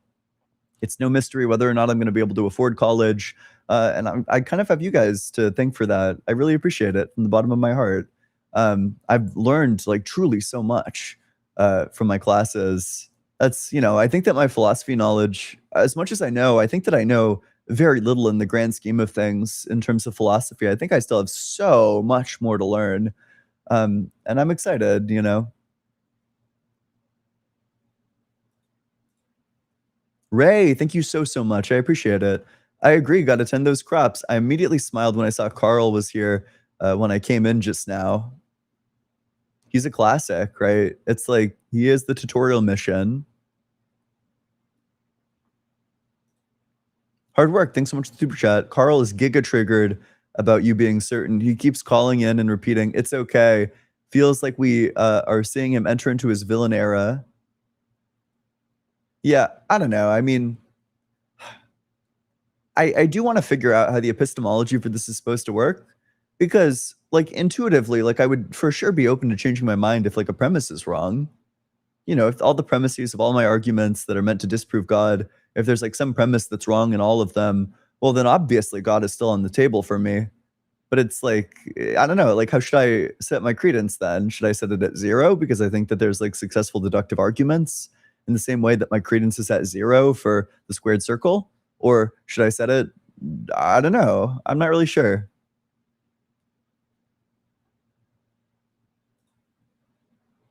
Cheddar cheese, bicycle wheel crash meme. That's funny. That's a really good one. What an excellent descriptor. Okay. Let's go to the very next guest. Hey, how's it going? Hey, what's up, Ian? This is my first time ever debating on a TikTok live, so I am excited. Yeah. How old are you? I am 23. And How what old are re- you? I'm 25. Getting old. Okay. I'll be dead soon. Yeah, damn, okay. What religion are you? Oh, I'm a Christian. Sure. What makes you think that God exists? Okay, so I have two main points here. Oh, by the way, are you from Canada? Because you kind of sound Canadian. No, I'm from Colorado. Oh, okay. You sound either like Canadian or like maybe gay, which is not an insult, just saying, but I feel like it's one of those. I'm a pro-LGBT Christian. It's neither of I those, actually- in fact. Okay, all right. I hope that didn't sound like an insult because it genuinely wasn't meant to be. But It okay. definitely did. So- but okay, yeah, continue. Go okay, for it. I actually apologize. I'm a No, it's fine. pro-LGBT It's Christian. fine. Okay. All right. My fault. Okay. So, all right. So my first point, you talk a lot about like suffering and why God would allow that suffering, and I get that, but I think okay. So I feel like a lot of Christians get stuck into assuming everybody has a soul. Okay, so chat, I am actually sorry. Wait, don't Okay, read chat. Chat's gonna like tear all into right. you. Chat will never. All right, Chat won't like you. all right, fair enough. It's you Fair should enough. I probably. shouldn't have started like that. No, it's okay. You should. All right. The best advice is you should probably like turn your phone over or something. Or All I right, think so. you used to be able to do this. I don't know if you still can, but if there's like a way to like swipe the screen over, just some way to like not see it, put like a sticky note over that. No, it's okay. I'm Yeah. not that sensitive. Actually, I am, but it's okay. All right. So I feel like Christians always get stuck assuming that everybody has a soul, and I think it's pretty obvious to me, at least, that the people who so God will allow some suffering, of course, for character development. Like everyone suffers some, right? But like the children that like die of cancer, like at like age 6 or whatever, they obviously don't have souls. They're essentially like NPCs, and Age 6? And- well, yeah, because like they're not even conscious, is what I'm saying. Well, Like a lot of people aren't conscious, Uh, and I don't know how many, but there are definitely quite a few. what? That's okay. I think that there must be just like some definitional confusion here, because what you're saying is like the way that the words are commonly used, what you're saying is like obviously false. Like I was conscious at the age of 6. Like maybe you mean like self-conscious? Like maybe you mean like a high level of awareness? Like I could definitely experience things at the age of 6. Yeah. No, it's not okay. All right, it's not about the age. Like there are adults that aren't conscious too. I'm saying that some people are like NPCs. I don't know how many there are. There could be like half people are real, half people are just like robots and don't like there's no way to know because they'll act the exact same way, kind of like a robot. But God puts them there for like so that that's like the only explanation for why he would do that. He wouldn't let children suffer from cancer. So obviously those people just appear. They appear to be conscious, but they're actually just essentially robots. Doesn't that make sense? That does make sense, although I think this has bad implications. So basically, your theodicy, your explanation for the suffering is that this suffering is meant to improve us, but your mitigating factor is that, well, these people aren't actually suffering because they're not actually people. I think this has like really bad implications. You know, presumably, I could like kidnap a kid and like fucking torture them to death with full confidence that they're an NPC and didn't actually experience it. That's a really good point. I didn't think about that. Yeah, I guess you could. I guess it would be fine. I guess it's fine to murder because then that means those people probably God wouldn't let them suffer, so they probably aren't real. That's a good point. I will bite that bullet. Murder is okay. Wait, you shouldn't do that. Come on, just you should say, "Wow, that's a great point. I'll have to think about that." Do not bite that bullet. Take that bullet. Put that bullet back in the casing and take it out of your mouth, please. Put that bullet in please the children that don't have souls. That's funny, but okay, that theodicy is. I don't think this theodicy is very. It's well, it at least has like implications that you need to work through. Doesn't it make a lot more sense than the idea that God would just like invent people that are just going like inevitably about to suffer for several years and then die? Like that just makes no sense. A loving God wouldn't do that. So the only possibility is that God makes some people real and some people fake. And it could be that like literally everybody's fake. I could be the only one who's real. I don't know. I doubt that, but there's no way to know like who's real and who's fake. I have no idea if you are or not. Like the only person I know for sure is myself. But from your perspective, you'd have no idea if I'm real or fake.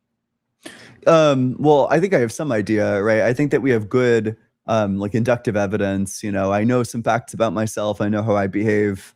Other people behave in ways that are like roughly predictable in terms of like them being an agent. Like there's lots of things that I completely reject that. I don't think that's a good argument. So if there's a God, why would God make there be a way for us to distinguish real from fake people? Like of course you can predict what people would do, but if they didn't have a true soul and they were just behaving as robots that perfectly imitated humans, of course they would seem the same, right? Yeah, because then God's a deceiver. Yeah. You don't want the deceiver God, because then that collapses into global skepticism. You know, if God deceives you and you can't tell when God is or isn't deceiving you, then you have literally no reason at all to think that God isn't deceiving you right this second.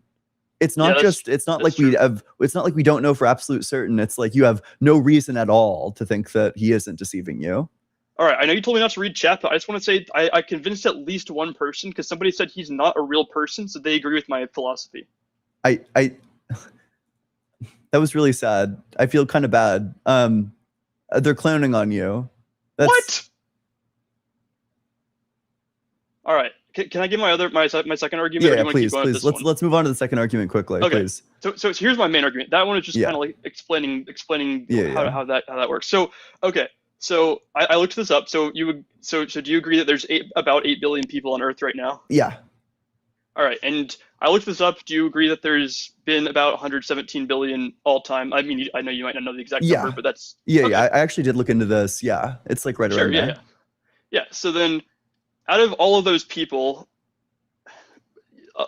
how many of them claimed to be God? You know, I mean, not like most people or anything, but like there's got to be millions, maybe even like maybe not a billion, but like probably a few 100 million that have claimed to be God during all this time, right?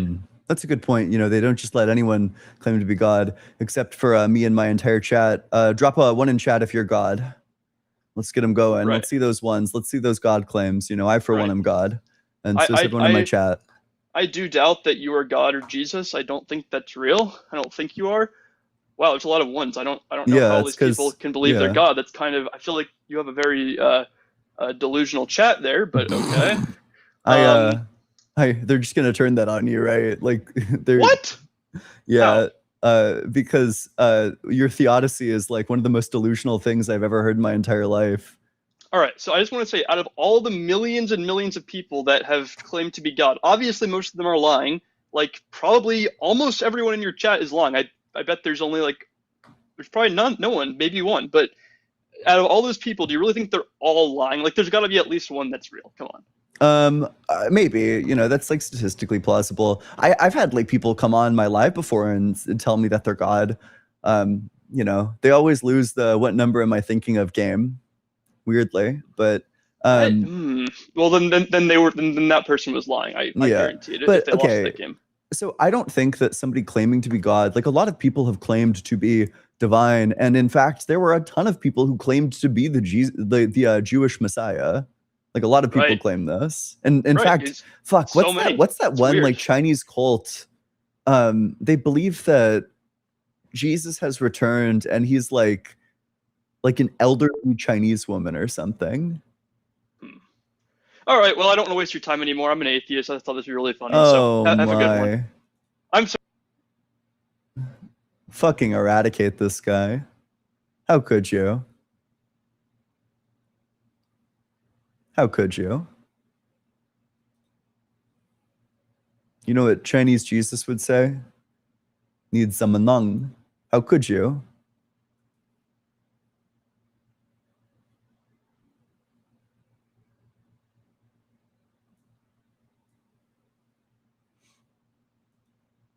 All right, let's get the very next one up there. Hey, if you want to debate the topic, if you think that God is real, make sure that you're 18 or older. Make sure that you believe in the God of the Bible, the Torah, or the Quran. You can be a deist, that's fine too. And just have some reason to think that God exists. Oh no, are we gonna have to do it? Oh gosh. Hey, how's it going? Hey, probably not a good look right after that last guest. I just let me step away from my work, but I know it says opposition only, so I want to respect your live. But I did have some questions about some arguments that I'm trying to flesh out. When would be the best time to ask you that? The Discord. You should go to the Discord. People in the Discord would love to help you with that. It's discord.gg/allegedly Ian.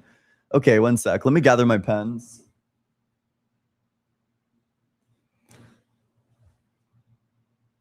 Is there another pen? Ah, it's fine. Okay.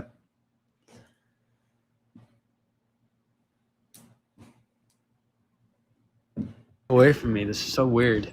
Hey, how's it going? Hi. Why do you Yeah. keep running? Oh, because everyone hates you. You know, people don't like the I don't content think with that. you. I don't think so. Well, every time you get brought onto a live, everyone complains about it. In fact, there was one time you got brought I on think that's to just what your unapologetic. comments Well, do. and Like, by I the don't way, think that this is matters. why everyone hates you. It's because you're like mad. You're big mad. But okay, we can run the argument. Yeah, what makes you think that Okay. God exists? So let me just ask you a question. Why do you think if time begins, then that automatically entails that whatever is logically prior, it must automatically be unchanging. Logically prior? Yeah. What do you think logical priority is? So logical priority does not require time. Do you think that answers the question? Have you never heard of logical priority? I Just to have make heard of sure. logical priority, but it's a total blunder in this context. In order for something In to be what logically context? prior, it would also need to be able to exist with the thing. Certainly, the timeless phase cannot coexist with the Yes. temporal phase. Uh-huh. So let me ask So you a then it question. can't If the be universe did logically begin, does it prior, we require a cause? agree. Let's just say if the universe began, do you think it would require an explanation or a cause for why it exists? Depends what you mean by begins to exist. So I mean, like it exists at a finite point, that there's no prior state in which the entity exists. Sure, Or I could that's say fine. logically Yeah. prior state. Yeah, we could say. Okay, so if the universe does have a finite past, and it does have a boundary, meaning it has a beginning, would you say it requires an explanation or a cause for why it exists? You're saying if it does begin to exist, would it require some sort of explanation for why it exists? Yeah. Yeah, I can say yes. Okay, so now that we know that, that means that whatever is logically prior to the universe, so if it does begin, then that means that we did have an unchanging This is a state. blunder. So that means that there was an unchanging state. So whatever this caused. So wait, can it come from nothing? Nope. So every time you Okay. say logically prior, that's a blunder because if it's logically prior, then it would still coexist with the universe. That's what logical priority is. Logically Wait, it would prior coexist things with are the able to universe? coexist. Like No, for that's example, ontological dependence. You're all conflating men are between mortal. ontological Socrates dependence is and a logical man. Are priority. logically prior to Socrates is ontological mortal. All dependence. these things can exist in the exact same state of affairs. They can all be true in the same state of affairs. You're conflating between ontological dependence and logical priority. Nope. Can you explain back to me what I just said? So you just now said that Brutal. if I'm going to use the word logical priority, that already presupposes that a thing exists prior to What space, example right? did I give? Use the Socrates example. If Socrates, what'd you say? Said something Yeah, in about my Socrates. example, what was logically prior to what? This is why everyone hates you, by the way. It's because you're like a horrible Why, 'cause faith I don't interlocutor listen? who gets exposed I'm really trying to easily. listen, but I'm outside in the rain. I didn't hear what you said about Socrates. Yeah. Okay. There's something that's useful for that, which is like, listening. So logical priority refers specifically to a relation between premises and the conclusions that they necessitate. So you would say that all men are mortal, Socrates is a man. These two premises are logically prior to Socrates is mortal. They necessitate the further thing, but all these things can coexist at the exact same time. The timeless state can't coexist with the temporal state. The timeless state cannot coexist with the temporal state? Yeah. Okay. Let me ask you something. So like I already said, let's just scratch that thing because I don't really want to argue the semantics of logical priority. So let me ask you a question. So if the universe does begin, then that means I could just say before. Let's just not act like it's temporal language. Let's just say before, anthropomorphic. What's the relation? Let's just say before the universe. Huh? What's the relation? Like, when we say prior to the universe, what type of priority is that? Craig wants to say Logical it's causal priority. priority. It can't be logical priority because then you'd have this timeless state that coexists with the temporal state. Okay, what's the problem with that? It's a contradiction. The sum total wait, so state a of timeless affairs state is cannot both exist? temporal and atemporal. That doesn't follow. Doesn't follow. It does follow. Wait, why can't a timeless state coexist with a timeless state? I mean, a Yeah, time because state. time would both That doesn't make exist and sense. not exist. In the timeless state, there is no time. In No, the that sum would just total mean state that of there's affairs. a And no. then in the That just means that temporal there's a state, there is distinction. time in the sum total state of affairs. No, It's a that direct just means that it's contradiction, outside of time. unfortunately. That just means that it's outside of time. Well, this That's is why not a everyone hates you, by the contradiction. way. It's because No, that just you means couldn't it's track the outside of time. argument, and That's then not a you contradiction. felt the need to interject. No, so an you didn't even unchanging, a track the timeless state objection can either. coexist with the temporal state. That's not a contradiction. The contradiction is That's that just the a sum total state of distinction. affairs is going to be temporal and atemporal. So there's a state of affair where there's no time, and then there's a state of affair where there is time. So they coexist. That's not a contradiction. There's just a distinction. That is a between contradiction. these two Time would both entities. exist and No, not it's not. exist. No, that just means that time exists, and then something without time exists. Goofball. The hell? Wait, so you would time exist in this situation, and at the sum total state of affairs level, would you say time does exist or that it doesn't? I'm going to say that there's a state of affairs where time does not exist. Okay, so time doesn't exist. There's a state of affairs where time does not exist. I'm asking at the sum total state of affairs level. Does time exist? There's a state of affairs where time exists. Yes. Okay, he's just not going to answer the question. Okay, I'm yes, telling the you that answer is there's a yes. state So at the there's a sum state of total state of affairs affairs where level, there's no time. the answer is yes. There's a state of affairs where there's no time. There's a state of affairs where there's time. I'm asking at the sum total state of affairs level. Like if you took the maximal state of affairs, No. does time exist? Time is not eternal. No. Okay, cool, yeah. Sure. So then at the sum total state of affairs level, time doesn't exist. So then if at the sum total state of affairs level, time did exist, that would be a contradiction. Okay, so if time doesn't exist eternally, and if time does exist eternally, that's a contradiction. Yeah, I agree. Hmm. But what I'm trying to tell you is, let me explain. So, if the, like I've already said, let's just make a hypothetical real fast. Just get this out of the way. So, if the universe did begin, then you've already conceded that it required a cause or an explanation for why it exists, right? Yep. Okay, so let me ask you a question. So, obviously, this cause cannot be located in time, right? Yep. Okay, so it's timeless. Yeah, the cause would be timeless if So indeed it's the universe unchanging, begins right? to exist. Yes, it So would it's be unchanging? unchanging. Yeah, if Okay, so, if the let me universe ask you a begins to question. exist, yeah. Let me ask you a question. So, if this cause is impersonal, would that mean that whenever it acts eternally? There's no beginning, no end to its act. Not necessarily. For example, it could be dispositional. But there's no time. There's or no for time, example, though. whoa, No, there's no whoa, time. whoa, it could raise the probability you're not tracking. Okay, go ahead. Yeah, it could just raise the probability of a future state existing. Or You a could- it could posteriori raise the state existing. Possibility. So you're Yeah. saying that this cause raises the possibility of a future state existing? Like, what does that even It mean? raises the probability of a state existing at T1. Oh, okay. But let me ask you a question. So whenever it acts, does it act eternally? Yes or no? Acts? I don't grant that it acts. That's Okay, but ancient you said that it language. causes. So wait, you said that it causes. Yeah, things. things can cause without acting. I wouldn't say that the So rain that's the cloud act. acts, but I would say that the rain cloud can cause things. Okay, so the cause is eternal. Yes, there's no beginning and no end to the cause. Yeah, the probability Okay, raising well would be that's eternal, actually yeah. a contradiction because that would presuppose that the universe actually doesn't begin. So that's a Ooh, contradiction. no, sorry, that's a blunder on your part. No, yeah, It's 'cause that would mean that the- probability that would mean that the- specifically. It wouldn't No, that necessarily the need cause to is eternal, so the necessitate effect would also something be into eternal. existence if it's probability If raising. the cause has no beginning, no end, then the effect has no beginning and no end. What's the Ooh, contradiction? not granted in terms of probability raising. Wait, sorry. Can you provide me so like you're a contradiction? saying- Like in the circumstance Wait. where what it does is raise the probability, why would that necessitate that it needs to come in eternally? Okay, let me tell you. So Let this me- thing is let me- timeless. let me short circuit. It's unchanging. It's timeless. It's unchanging. yeah, back to So the there's no script. before and there's no after. There's not a script. I'm really outside walking in the rain. There's no before and there's no after for it. So whenever it causes whatever it causes, there's no before and after that cause is Hmm. initiated.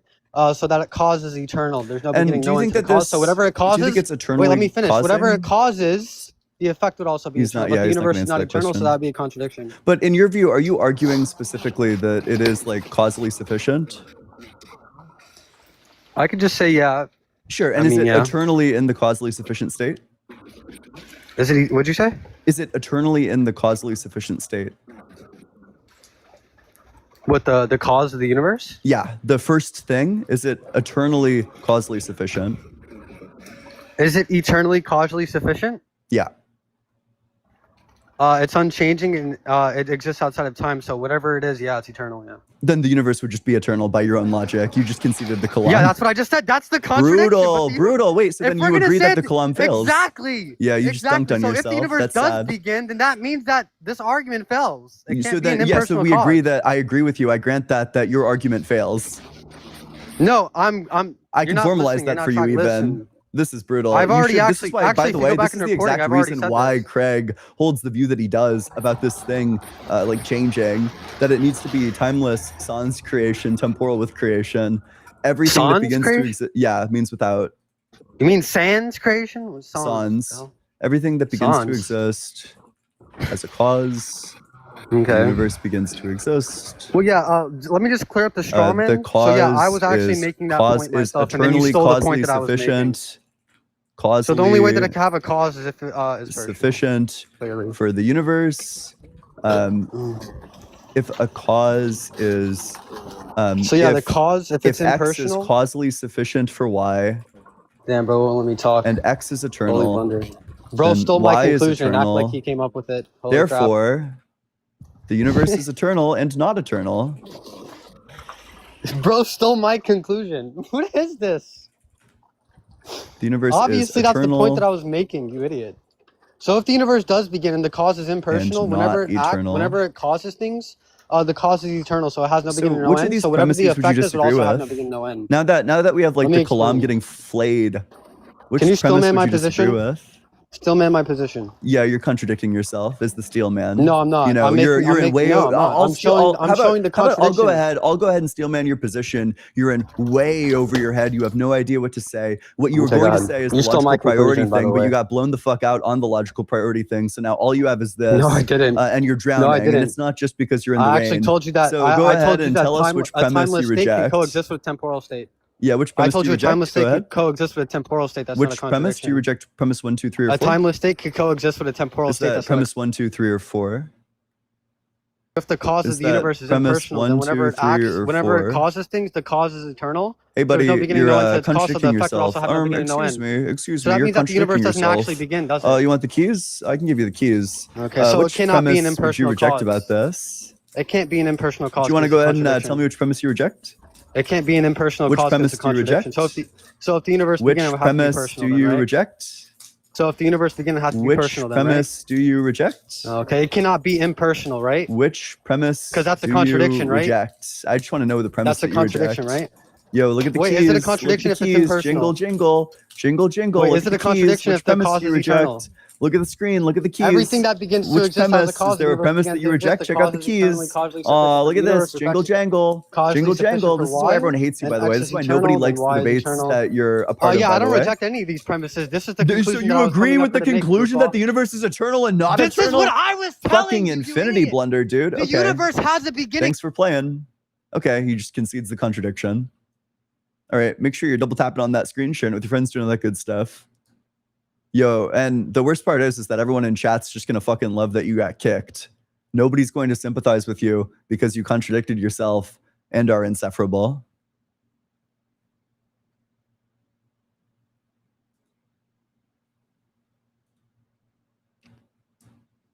Aloe Emporium, thanks so much for the super chat. P1, Ian sounds Canadian. P2, Ian sounds gay. Conclusion, Canadian. True. Ray, thanks so much for the super chat. Not gonna lie, I like Isaiah's position because it's unorthodox, but man, is it insane. God desired fake humans? I think that's I do think that's a real theodicy. I have thought about that. In fact, I think that there's I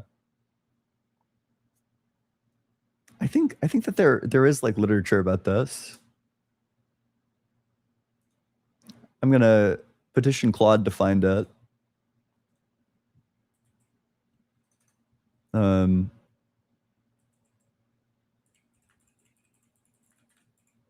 Who defends a theodicy that some humans are NPCs?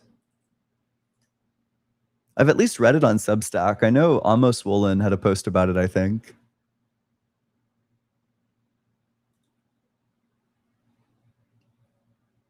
Ate Poso, thanks so much for the $5 dollars. If God created NPCs that look and act like real, how would you know if you are or are not one of those? Well, okay.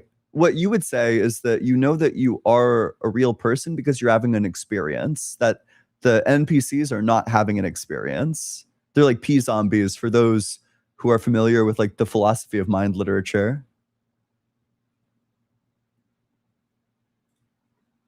Josiah, thanks so much for the super chat. I'm a deceiver. I'm a deceiver god, so me lying is expected. That's funny. Pat in the chat, thanks so much for the super chat. To quote the wise Ghostbuster, Winston, when someone asks you if you're God, you say yes. That's funny. That is good. That's a good advice, I fear. Kelly Scherer, thanks so much for the $20 super chat. Nice hanging out on Ian's channel, just listening and enjoying on a hot, sunny day. I really appreciate that. Let's get a big W for Kelly. I from the bottom of my heart, thank you so much. You know, and that makes sense. But it was your nice sunny day probably got ruined by the last person.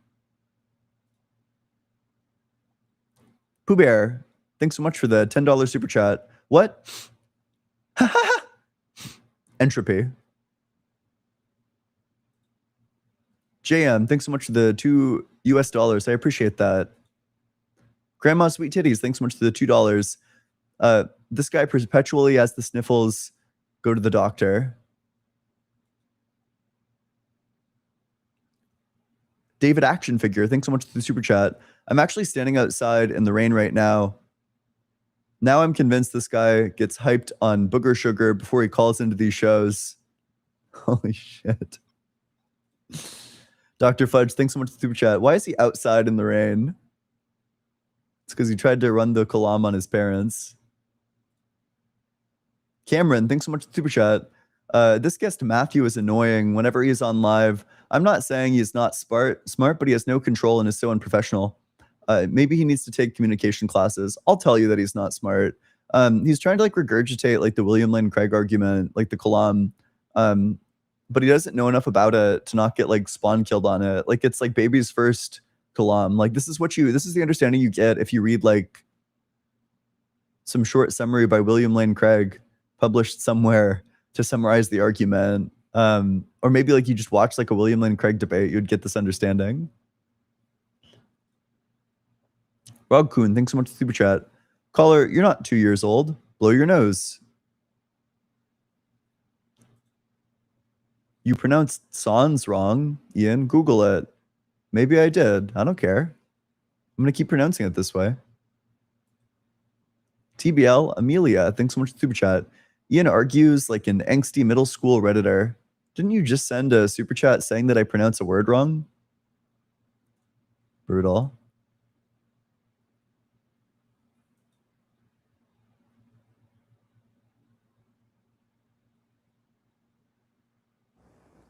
Hey, how's it going? Christian? Hi, Ian. Can you hear me? Yeah. How old are you? Oh, great. I'm 46. Yep. How are you doing? Doing well. What religion are you? I'm Christian, and I've really only become Christian, 2 years ago. I lived a very simple life beforehand, and I was searching for a long time trying to find the answers until finally, I managed to find the truth. And really, like when I say managed to find the truth, I think it's more like I can be thankful that Jesus found me as opposed to me finding him. So really, he is the only, and he says that he is the truth, the word, and the life. Okay. But is there like some evidence that what he's saying is true? Like, do we have evidence that he's God? I suppose, so when it comes to evidence, and just sort of, if we're talking about the Bible on its own, so what I would ask you, as more of a question, just from basically your research and your knowledge point of view, like what research have you done into the Christian Bible? I've read the thing. You have read it? Yeah. And so let's say, how would you basically explain, firstly, let's say prophecies being fulfilled. So if we think, again, this has been, like what? So there's been over 1,000 prophecies fulfilled from the Bible, like which what? has been predicted, and out of which 350 were messianic prophecies. Oh. Which has been then. My understanding is that there isn't a single messianic prophecy that's been fulfilled. Okay, so there was a independent statistical institute in the U.S., that has basically done the research. So basically, they looked at it from a probability point of view that only 8 of messianic prophecies being fulfilled, would have been a 10 on a power of 17. So it would have been such a crazy number. Which 8? I don't specifically know which 8. So if I'm not didn't mistaken, specify. the thing that you're talking about is there was like some Christian professor who was working at like a Christian college, and as like a class project, he in the class calculated like the probability that some specific characteristics would be true. No, this was specifically looking at messianic prophecies, and basically something like 7 was an incredibly high number of seven of them being fulfilled. Then they looked at 8, and 8 was even almost like it's such a high number. It's almost like That is how it's statistics pretty work. much impossible. It's a 10 on the power of 17, and it wasn't a Christian professor. So basically, it was a statistical part of one of the American universities which done the research. So they weren't really Christian. They just literally were looking at the Bible prophecies aspect from a statistical point of view. So, and they only pretty much managed to calculate 8 out of the 350, that has been fulfilled. So another, let's say, interesting aspects of the Bible that there is over. Sorry. Let's stick with that one. Because I don't Yes. grant that. I'm looking at Fair this. enough. Let's look it up. So, okay, this person Please. is apparently okay. So this person is a Christian writer and chairman at Pasadena College. So where's the calculation? I'm super curious how he's arriving at these estimates.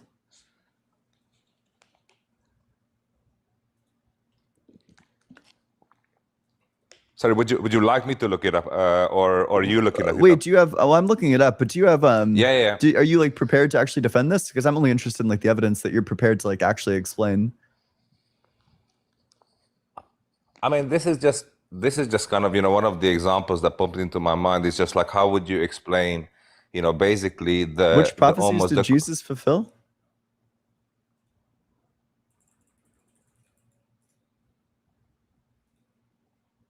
Which prophecies have Jesus fulfilled? I mean, let me give you one. Where I trust Isaiah, and I think it was his prophecy. But again, I don't want to really butcher the Bible. So I'm not really a Bible scholar. I'm only reading it the second time around. But I trust it was a prophecy from Isaiah, who predicted that the Messiah will walk into Jerusalem on a donkey. So, for example, I'm looking at these prophecies. I just super don't grant these. So, for example, that a messenger will prepare the way for the Messiah. I don't grant that. I don't grant that. What is this? That he would be suffer. He'd be betrayed by a friend and suffer wounds in his hands. I don't grant that happened to Jesus. Or that he was like betrayed. Pieces of silver? I don't grant So that this actually happened. I don't grant that the gospel is historical. And even the prophecy of him being sold for 30 pieces of silver, and then a land would be bought for the 30 pieces of silver, which we then called, I believe, a field of death, or something along those lines. So even that has been precisely fulfilled and prophesied. Wait, so when I'm looking at the 30 pieces of silver, this isn't a prophecy. So apparently this originates from Zechariah, and it's just like not a prophecy. Okay, but Zechariah lived hundreds of years before Jesus. But the verse isn't a prophecy. Like it's like a story. I mean, it was part of Zechariah's book, yes. So which he wrote. I mean, in terms of like. Okay. Well, wait, but let me just read this, right? So, so it was annulled on that day, and the sheep merchants who were watching me knew that it was the word of the Lord. I then said to them, "If it seems right to you, give me my wages, but if not, keep them." So they weighed out as my wages 30 shekels of silver. Then the Lord said to me, "Throw it into the treasury, this lordly price at which I was valued by them." So I took the 30 shekels and threw them into the treasury in the house of the Lord. Then I broke my second staff unity, annulling the family ties between Judah and Israel. So it's not a prophecy at all. This is just like this person's just lying. Like the person who did the calculation is literally just saying lies, right? Like this just isn't a prophecy. And that was one of the prophecies that has been mentioned by the Statistical Institute. Yes, explicitly, yeah. Okay, let me open up my Bible.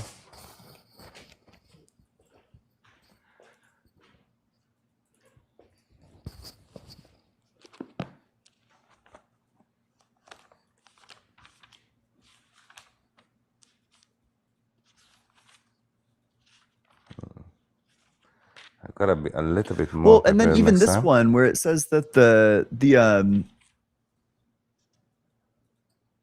Messiah will be born in Bethlehem, it sounds like that would fit Jesus, but the full verse is about somebody who rules over Israel. Jesus never ruled over Israel. So let's I But can he will though if he once upon his second then coming. it's not fulfilled. That's true. I grant you that. So the first one is that it'll be born in Bethlehem. So that one isn't fulfilled. The next one is that a messenger will prepare the way for the Messiah. Which was John the Baptist, yes. Let's check to see what this verse is.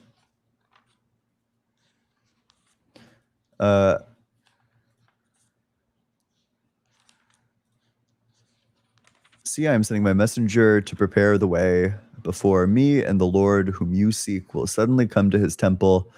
The messenger of the covenant in whom you delight, indeed, he is coming, says the Lord of hosts. But who can endure the coming of his days, and who can stand when he appears?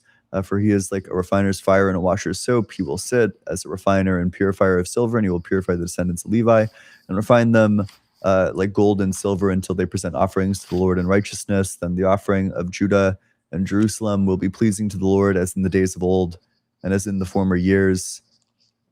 Okay.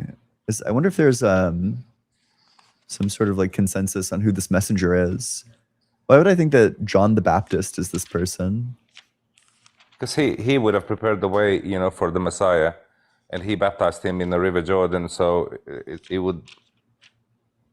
But that just It would be him. presupposes that John the Baptist is the messenger.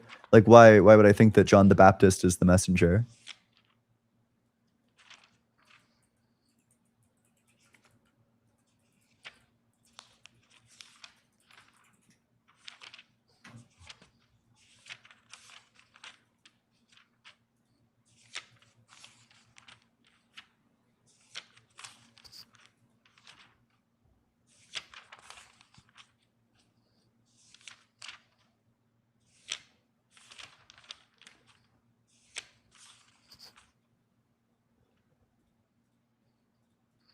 Is there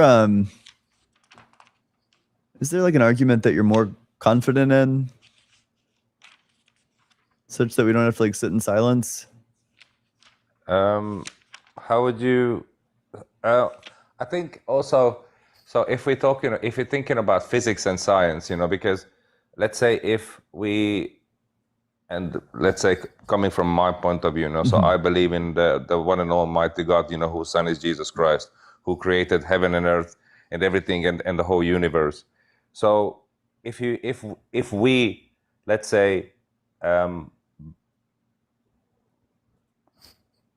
adopt that hypothesis, as true, then everything kind of needs to come from him. So let's say science, technology, physics, mathematics, chemistry, everything, biology, pretty much all the science, that we would think, as science, would need to come from God. So, and I think, there is a reasonable argument also, from almost like I'm gonna be saying something weird, but some sort of a digital nature of this reality, which is perfectly been proven by the double slit experiment, which has been basically for the last 100 years, it has been replicated a countless number of times, and in science, when we do a test, and then we get the same result, we can agree that we can say that is true. Wait, and sorry. double slit. What do you think the double slit experiment has to do with any of this? I'm confused. Like, why is the double slit experiment evidence of God? It's the nature, so it's almost like it's a perfect proof that basically this world and this universe is behaving, like a technological sort of game engine which would have been created. So for example, again, I'm going to use a very basic example. I think the opposite, right? It's indeterministic. Like, all the quantum mechanics stuff is the exact opposite. It's stuff happening at literal random. But that's not what the double slit experiment proves, because what the double slit experiment would prove is that, basically when you are looking at an object, let's say a source of light, for example, a star, that light that you see, will behave differently when you see it versus you not seeing it. Meaning that there is a very sophisticated game engine that that amplifies that light just when someone is looking at it. Meaning, so the resources of the universe that kind of keeps the whole thing together, can be more efficient. So No, that's incorrect. Yeah, that's not the double slit. The double slit experiment isn't about like seeing things and then it renders when you see it. The double slit experiment is about interactions. The wave function collapses even when nobody sees it. Like there could be one person left on Earth who sets up the double slit experiment, sets up like the monitors, sets up all that stuff, and then like kills themselves. And there would still be a collapse, right? It doesn't require somebody to see it. It only interacts with quantum systems.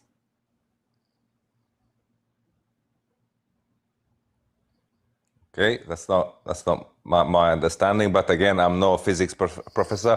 What I would like to ask you, Ian, is that let's say if you take a really prominent scientist, of the 19th, in the 19th, 20th, 21st century, whereas let's say many of them were the believers of God. So and Newton, Einstein, I think even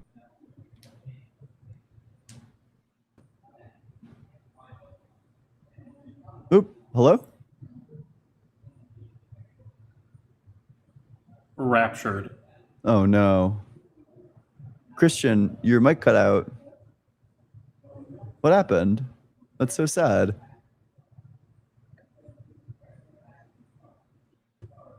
I was going to tell him about how difficult it is to compute quantum chromodynamic processes. Damn. Do you want to tell the chat how difficult it is to man. compute quantum chromodynamic processes? It's very, very complicated. Probably even impossible to do it perfectly. Compelling stuff. Very descriptive. So I was expecting some opposition. No. This is one of the forces that essentially it takes an infinite amount of time to calculate it to perfect precision. And we're currently at the point where like even our best supercomputers fail to predict even the most simple strong force systems. That's interesting. Which I find pretty compelling evidence that we are not in a simulation. Okay. I think that makes sense, yeah. Sure. Okay, I'll move on to the next guest, but thanks for coming up. I appreciate you. Yeah. Let's get the very next one up here.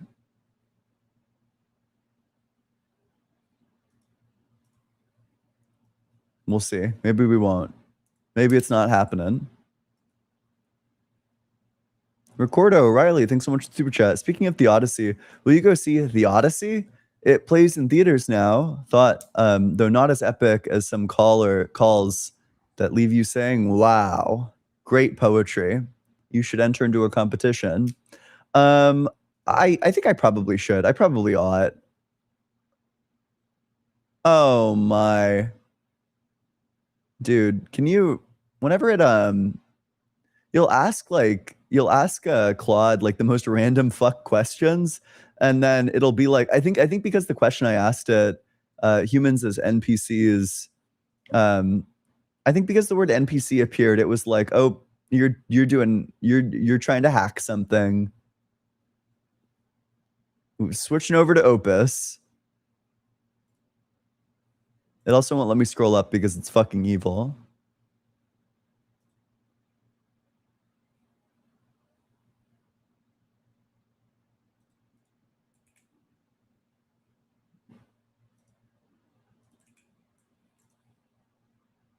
Okay, whatever. Well, I guess we're just not getting the answer.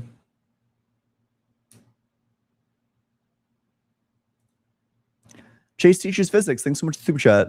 From don't want to say that word. 1958 book Oh, is his name? Oh, no, it's the guy. It's the guy. Book, Science Speaks, done out of Christian college, not secular university, math verified by the American Scientific Affiliation, whose members must sign a biblical statement of faith. The American Scientific Affiliation is really funny. Yeah, we're an affiliation. Brett, thank you so much. I appreciate it. If Carl was a superhero, his name would be Strawman. True. That's a great point. Like a wild wolf. Thanks so much for the super chat. The page flipping and silence is sending me. It was sending me too, but I cared about the guest's ethos, which is why I had us move on quickly. UN Smith, thanks so much for the GOAT trophy. Appreciate you. All right, let's go to the next guest.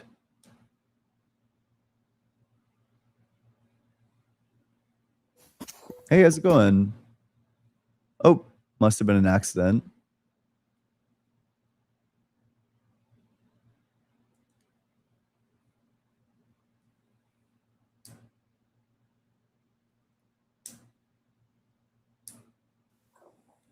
Hey, how's it going? Mooney, are you there? It's you. Babies are just kind of like almost have souls, but not yet. So if a The fuck? Is it like a recording?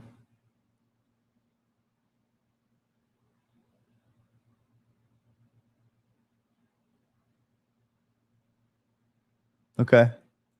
Spooky. Hey, how's it going? Hey. See, I'm sending my messenger to prepare the way. Oops, Before hello? the I can hear me. Why can I hear me? You might think of rejoining. You can rejoin if you want to, but I don't know why I'm hearing myself.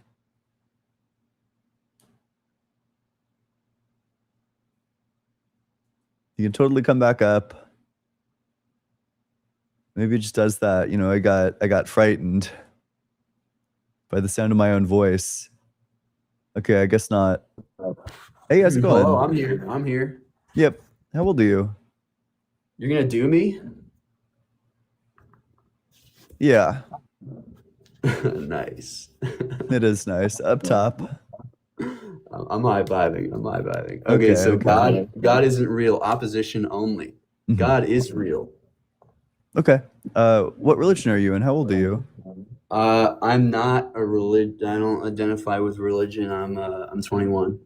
Okay. Do you think God is real? Yeah. Okay. And when you say God exists, what do you mean? A higher power that we can't, free will our way out of. Higher along which axis?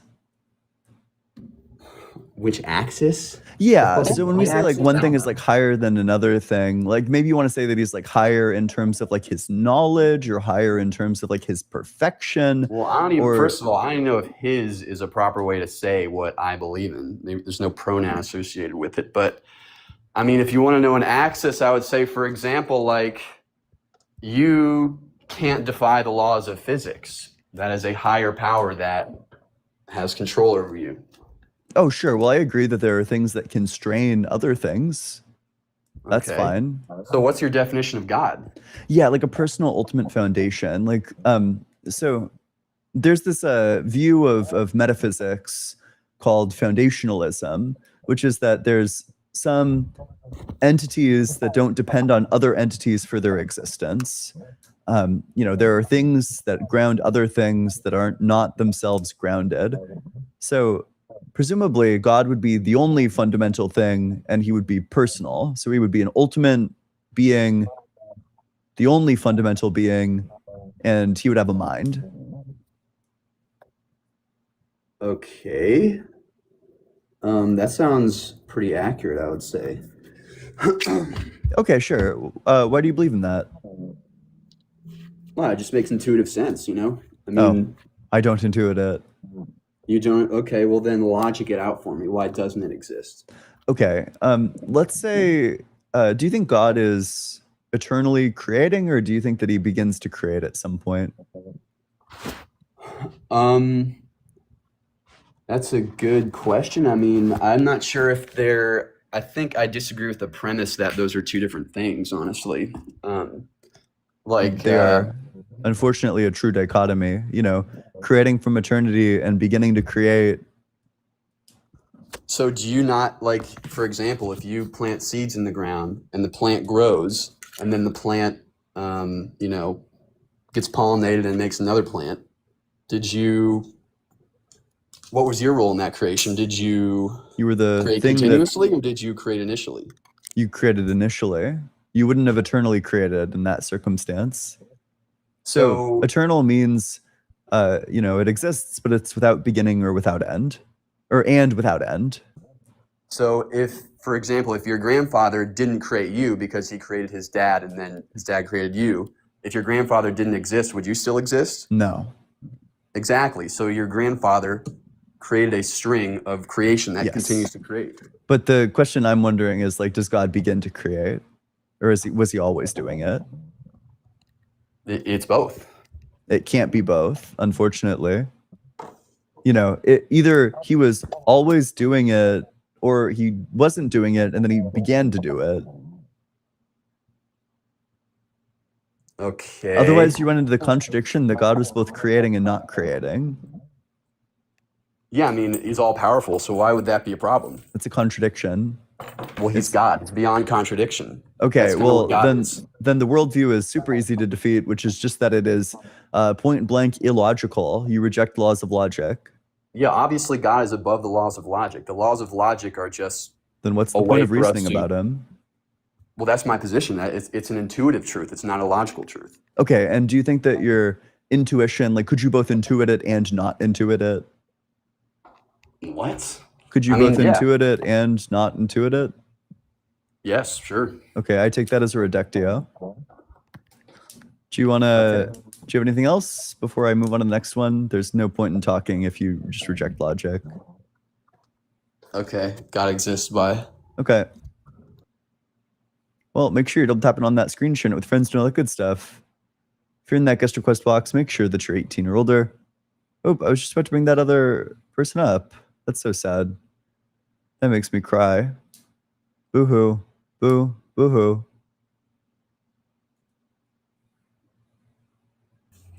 Hey, how's it going? Hey, what's up? Yeah, how old are you? 20. Yep. And what religion? Well, I'm leaning towards Christianity. However, I do have my own personal, beliefs. However, my friends are trying to get me to, they're encouraging me a little bit. But I did want to ask you one question. Sure. Which is one that I've concluded to myself, which makes the most sense to me. And is Yeah, why I'm what starting to question lean have you towards- concluded with? Yeah, go for it. Do you feel like we have everything to lose, fighting for atheism versus, I don't know how to ask this question actually, because I feel like you have everything to lose fighting for atheism. But if you're believing in God, you have everything, to gain. You know what I mean? You don't really gain much by, No. you don't really gain much by, saying that Jesus is or isn't real compared to, taking the gamble to having faith. So here's the problem. The views of God, where God is going to like torture you forever, are definitely false. Unfortunately, any version of God that's going to punish you infinitely for not believing in him is unjust. Which So- is what I thought too. That was one of the concerns I have. But Yep. what my and- buddy told me is that basically it's just you're with or against me type of religion, which was one of my concerns. or maybe it's when like an they I were don't encouraging know me. type thing, right? Like a lot of people just don't know, you know? Yeah, but yeah, I don't even know myself. But So, well, like, think about this, right? Like, let's say your friend tells you, don't go outside. There's a dude with a chainsaw outside. And you're like, okay, I guess, but like, am I supposed to stay here forever? And your friend's like, yeah, you are. The dude with the chainsaw is outside. And you say, well, I don't really want to do that. Maybe I'll wait like a couple of hours. But, and then you walk outside and indeed there is like a dude with a chainsaw you know, I don't know. I think it's reasonable to just say that you didn't know. I certainly don't think that you're responsible for your own chainsawing because you're Yeah. not sure whether or not to like believe your friend. I mean, I just feel like at the point I'm at, it's just like a, why not take the gamble and, have faith? Because I feel like you have everything to gain if it does end up being true in the afterlife. Hmm. But, Well, you have deciding one not notable to. thing to lose. The one thing that you lose that you can't regain, I mean, is the single life that you get to live. You know, you lived a life of delusion. Oh, You lived yeah. pretty much like a completely like dead wrong life. Your life was not even close to being in line with reality. Yeah, that is a fair counter, I guess. I'm still deciding whether or not, I truly believe in this because I am studying the Bible a little bit, and there are some contradictions I got that I'm willing to,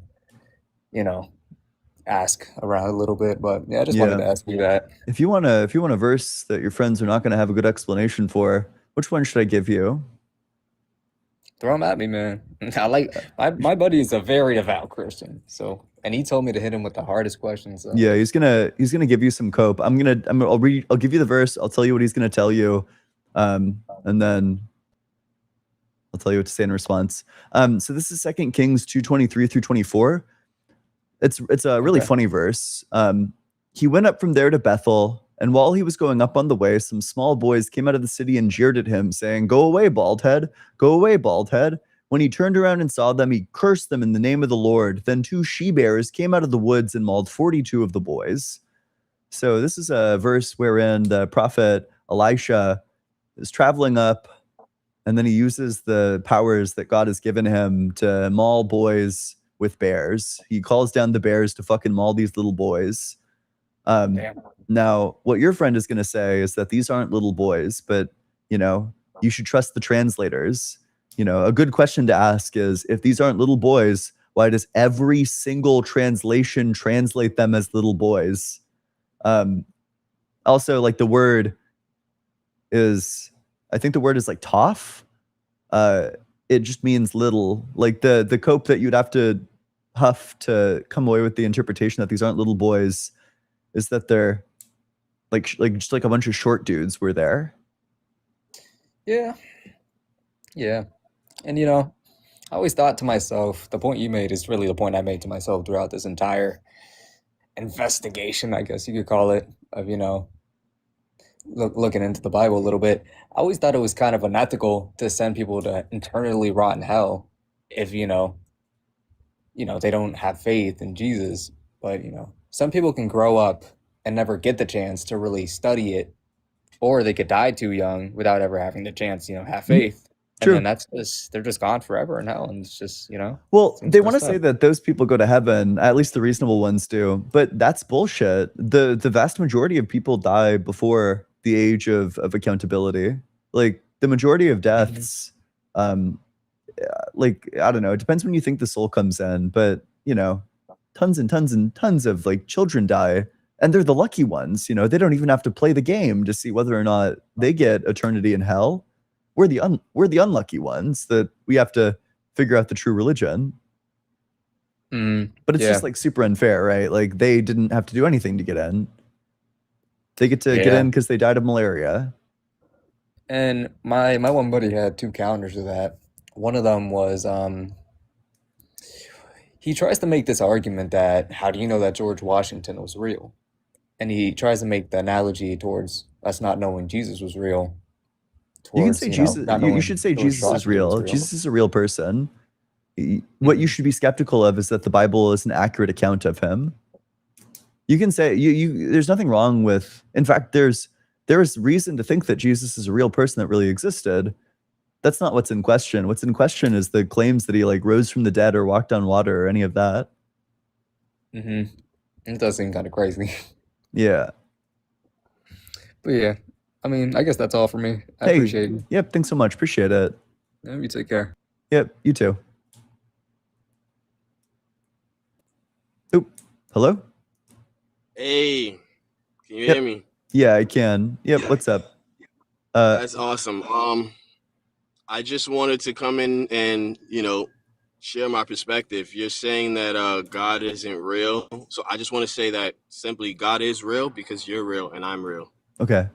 Why, if God didn't exist, would we not be real? Also, how old are you and what religion are you? I'm 40 and I'm not any religion. You're like a follower of Christ? No, I don't subscribe to any religion, but I have read the Bible.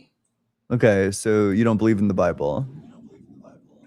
No, I didn't say I don't believe in the Bible. I said I'm not a Christian, as in I But don't worship.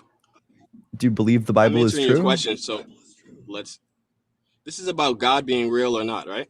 Okay, I'm just trying to figure out where you're coming from.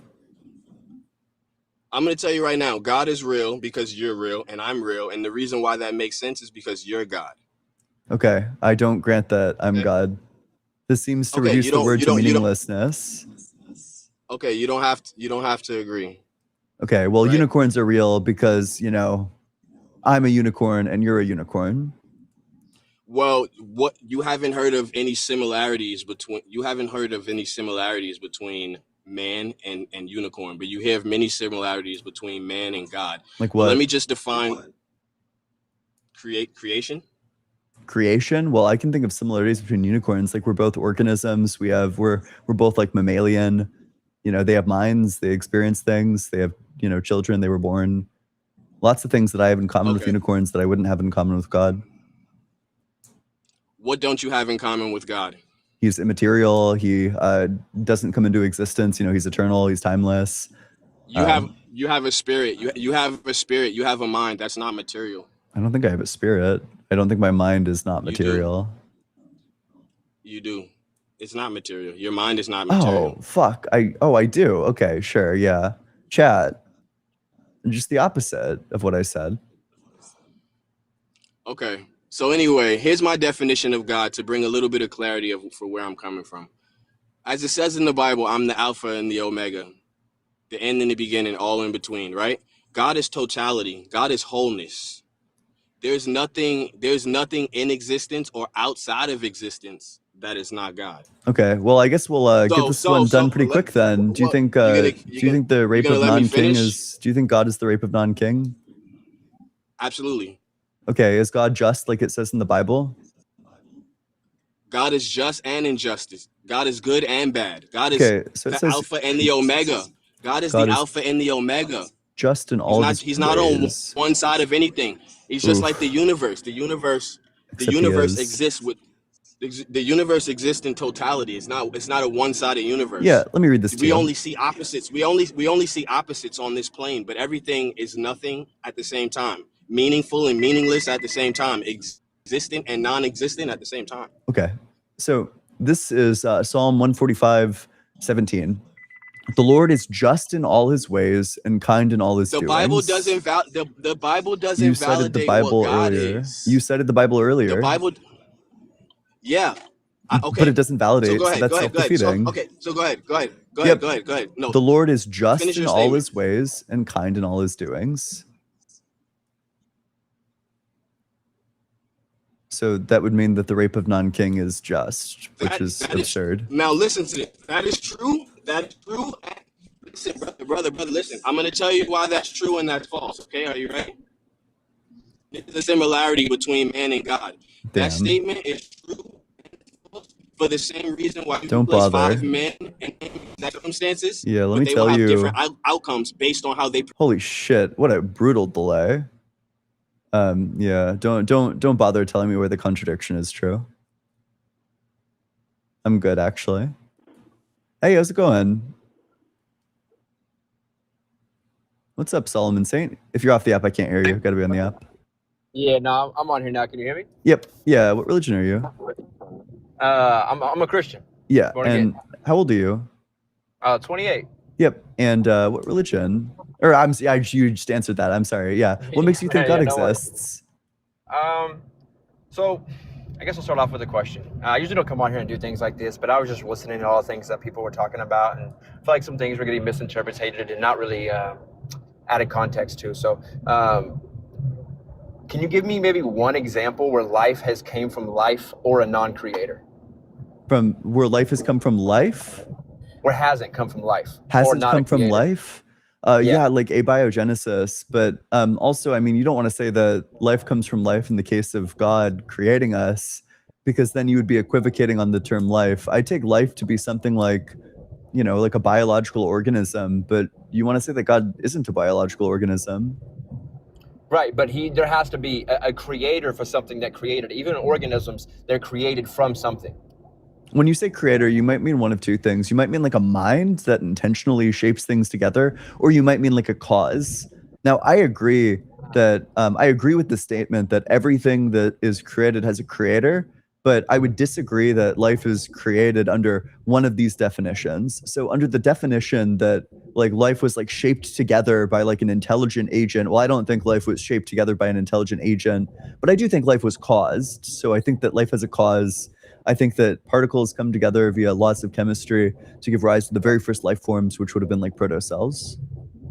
Yeah, no, and I get that, 100%. Now I ask you, with the cause, like what was the cause that created such an organism as our body? There's the way out that our body runs, like how there's the heart pumps the blood to everything. There had to be an intellectual mind for it to come up with the makeup.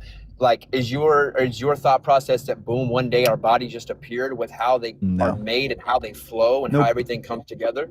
Nope. It's going to be the view that's held by just a consensus among the biologists, which is that, we evolved over billions of years, this functionality, which is why there are critical design flaws that are present within the heart itself, even that one way that people can die, you can get like a huge cluster of like blood cells together that are like, I don't know, like clumping together, like they're clotting together to stop like a wound or something of that sort, and then it can get like dislodged, and then it can just enter into your heart and then clog everything up, and then your heart stops working. It's a blood clot.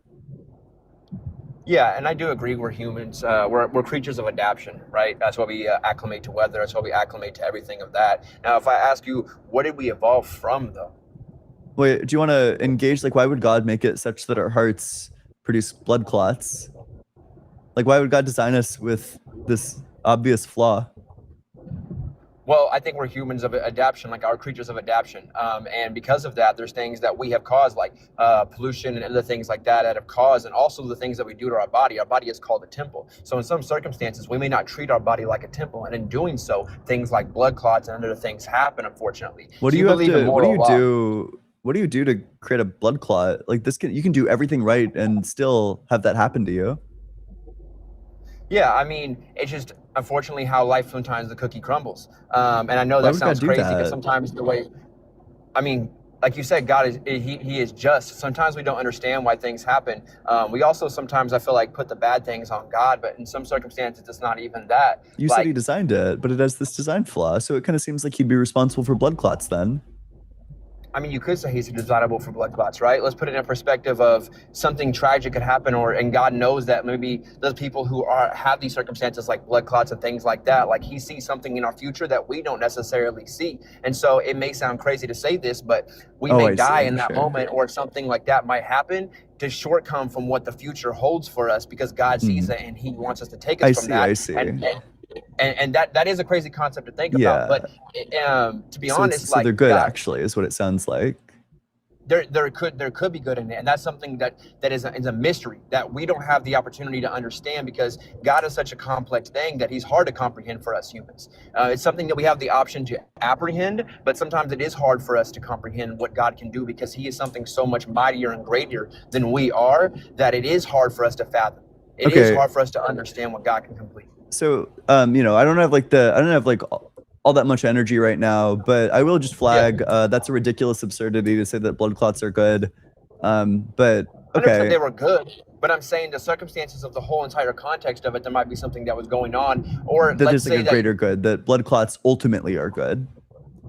I never once, like, quote unquote, said that blood clots are good. What I'm saying is, though, is something might have happened along the way where God sees something different. And most of the time when people are having blood clots and things like that, it is something that has come from the body. Maybe it be like the food habits you eat and certain things like that you eat and the way you take care of your body. I mean, we can sit here and go hand in hand, as there might be cases where some of those things might happen that are unfortunate. And that's just being born into a world full of sin.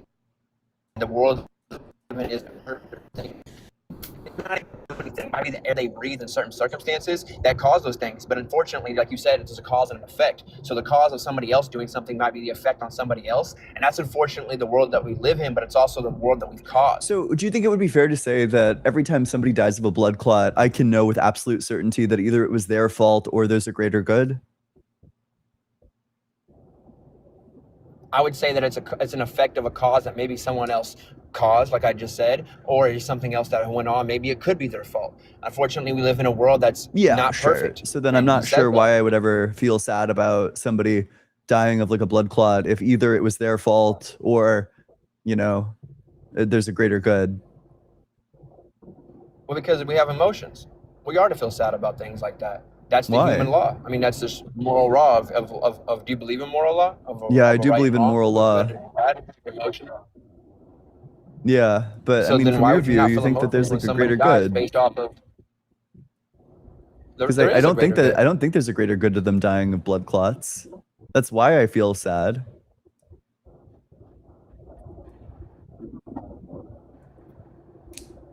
It's give and take. It's a hard subject to speak on. It is, if I'm being honest, because it's having faith that God has a bigger plan, and that's the big key word around it is having faith, which is something that there's been scientists who have went into it and trying to disprove God, and who have been like, no, there's so much undisputable proof of God that I can't not. Really? Like the solar system and everything else that comes with it. Yeah, there's a lot of studies on it. It's Name all two? over. It's public information. Could you name two? One of the leads. I believe one of the lead scientists at NASA. I forget his name right now. I remember reading about it. Oh, you're cutting out. You're Lee roboting pretty Godel, bad. both of them, they both stepped down from their roles because they tried to disprove.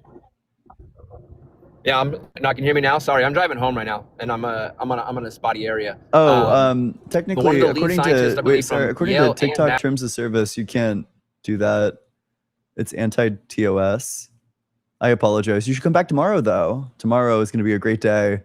But today, I must depart. Do we have one to post? I think we have one to post.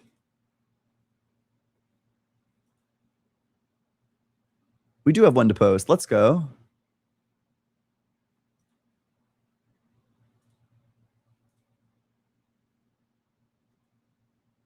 Based. Okay, I just made it public. We don't have to sacrifice and kill and soul and have slaves anymore. But can we?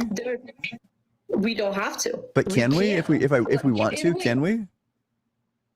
I don't believe so, because that. Oh, where's that in the Bible? We have grace over it. Yeah, Grace but why means- does that mean that we can't do it anymore? That it's like strictly impermissible?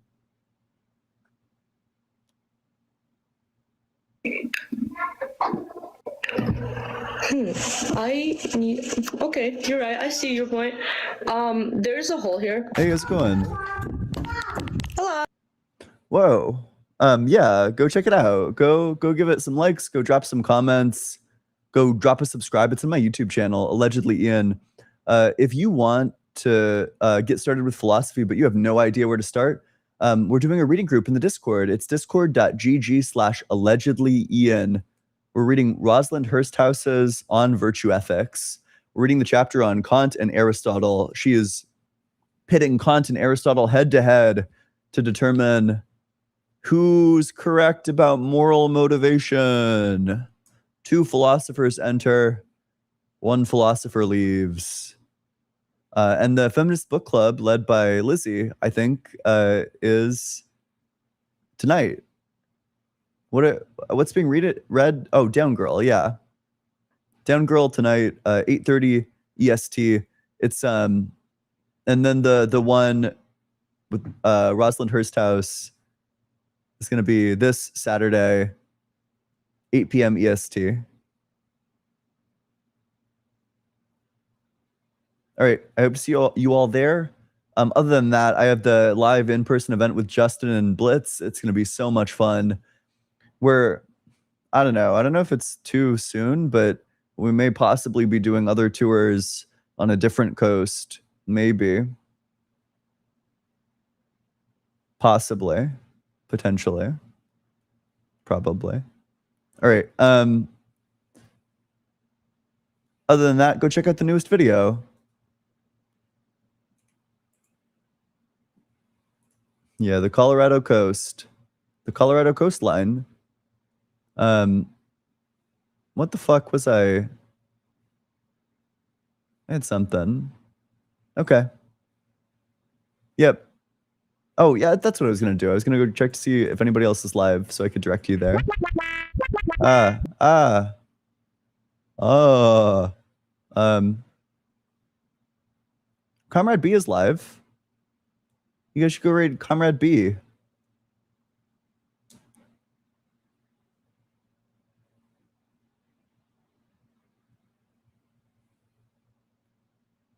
Goodbye.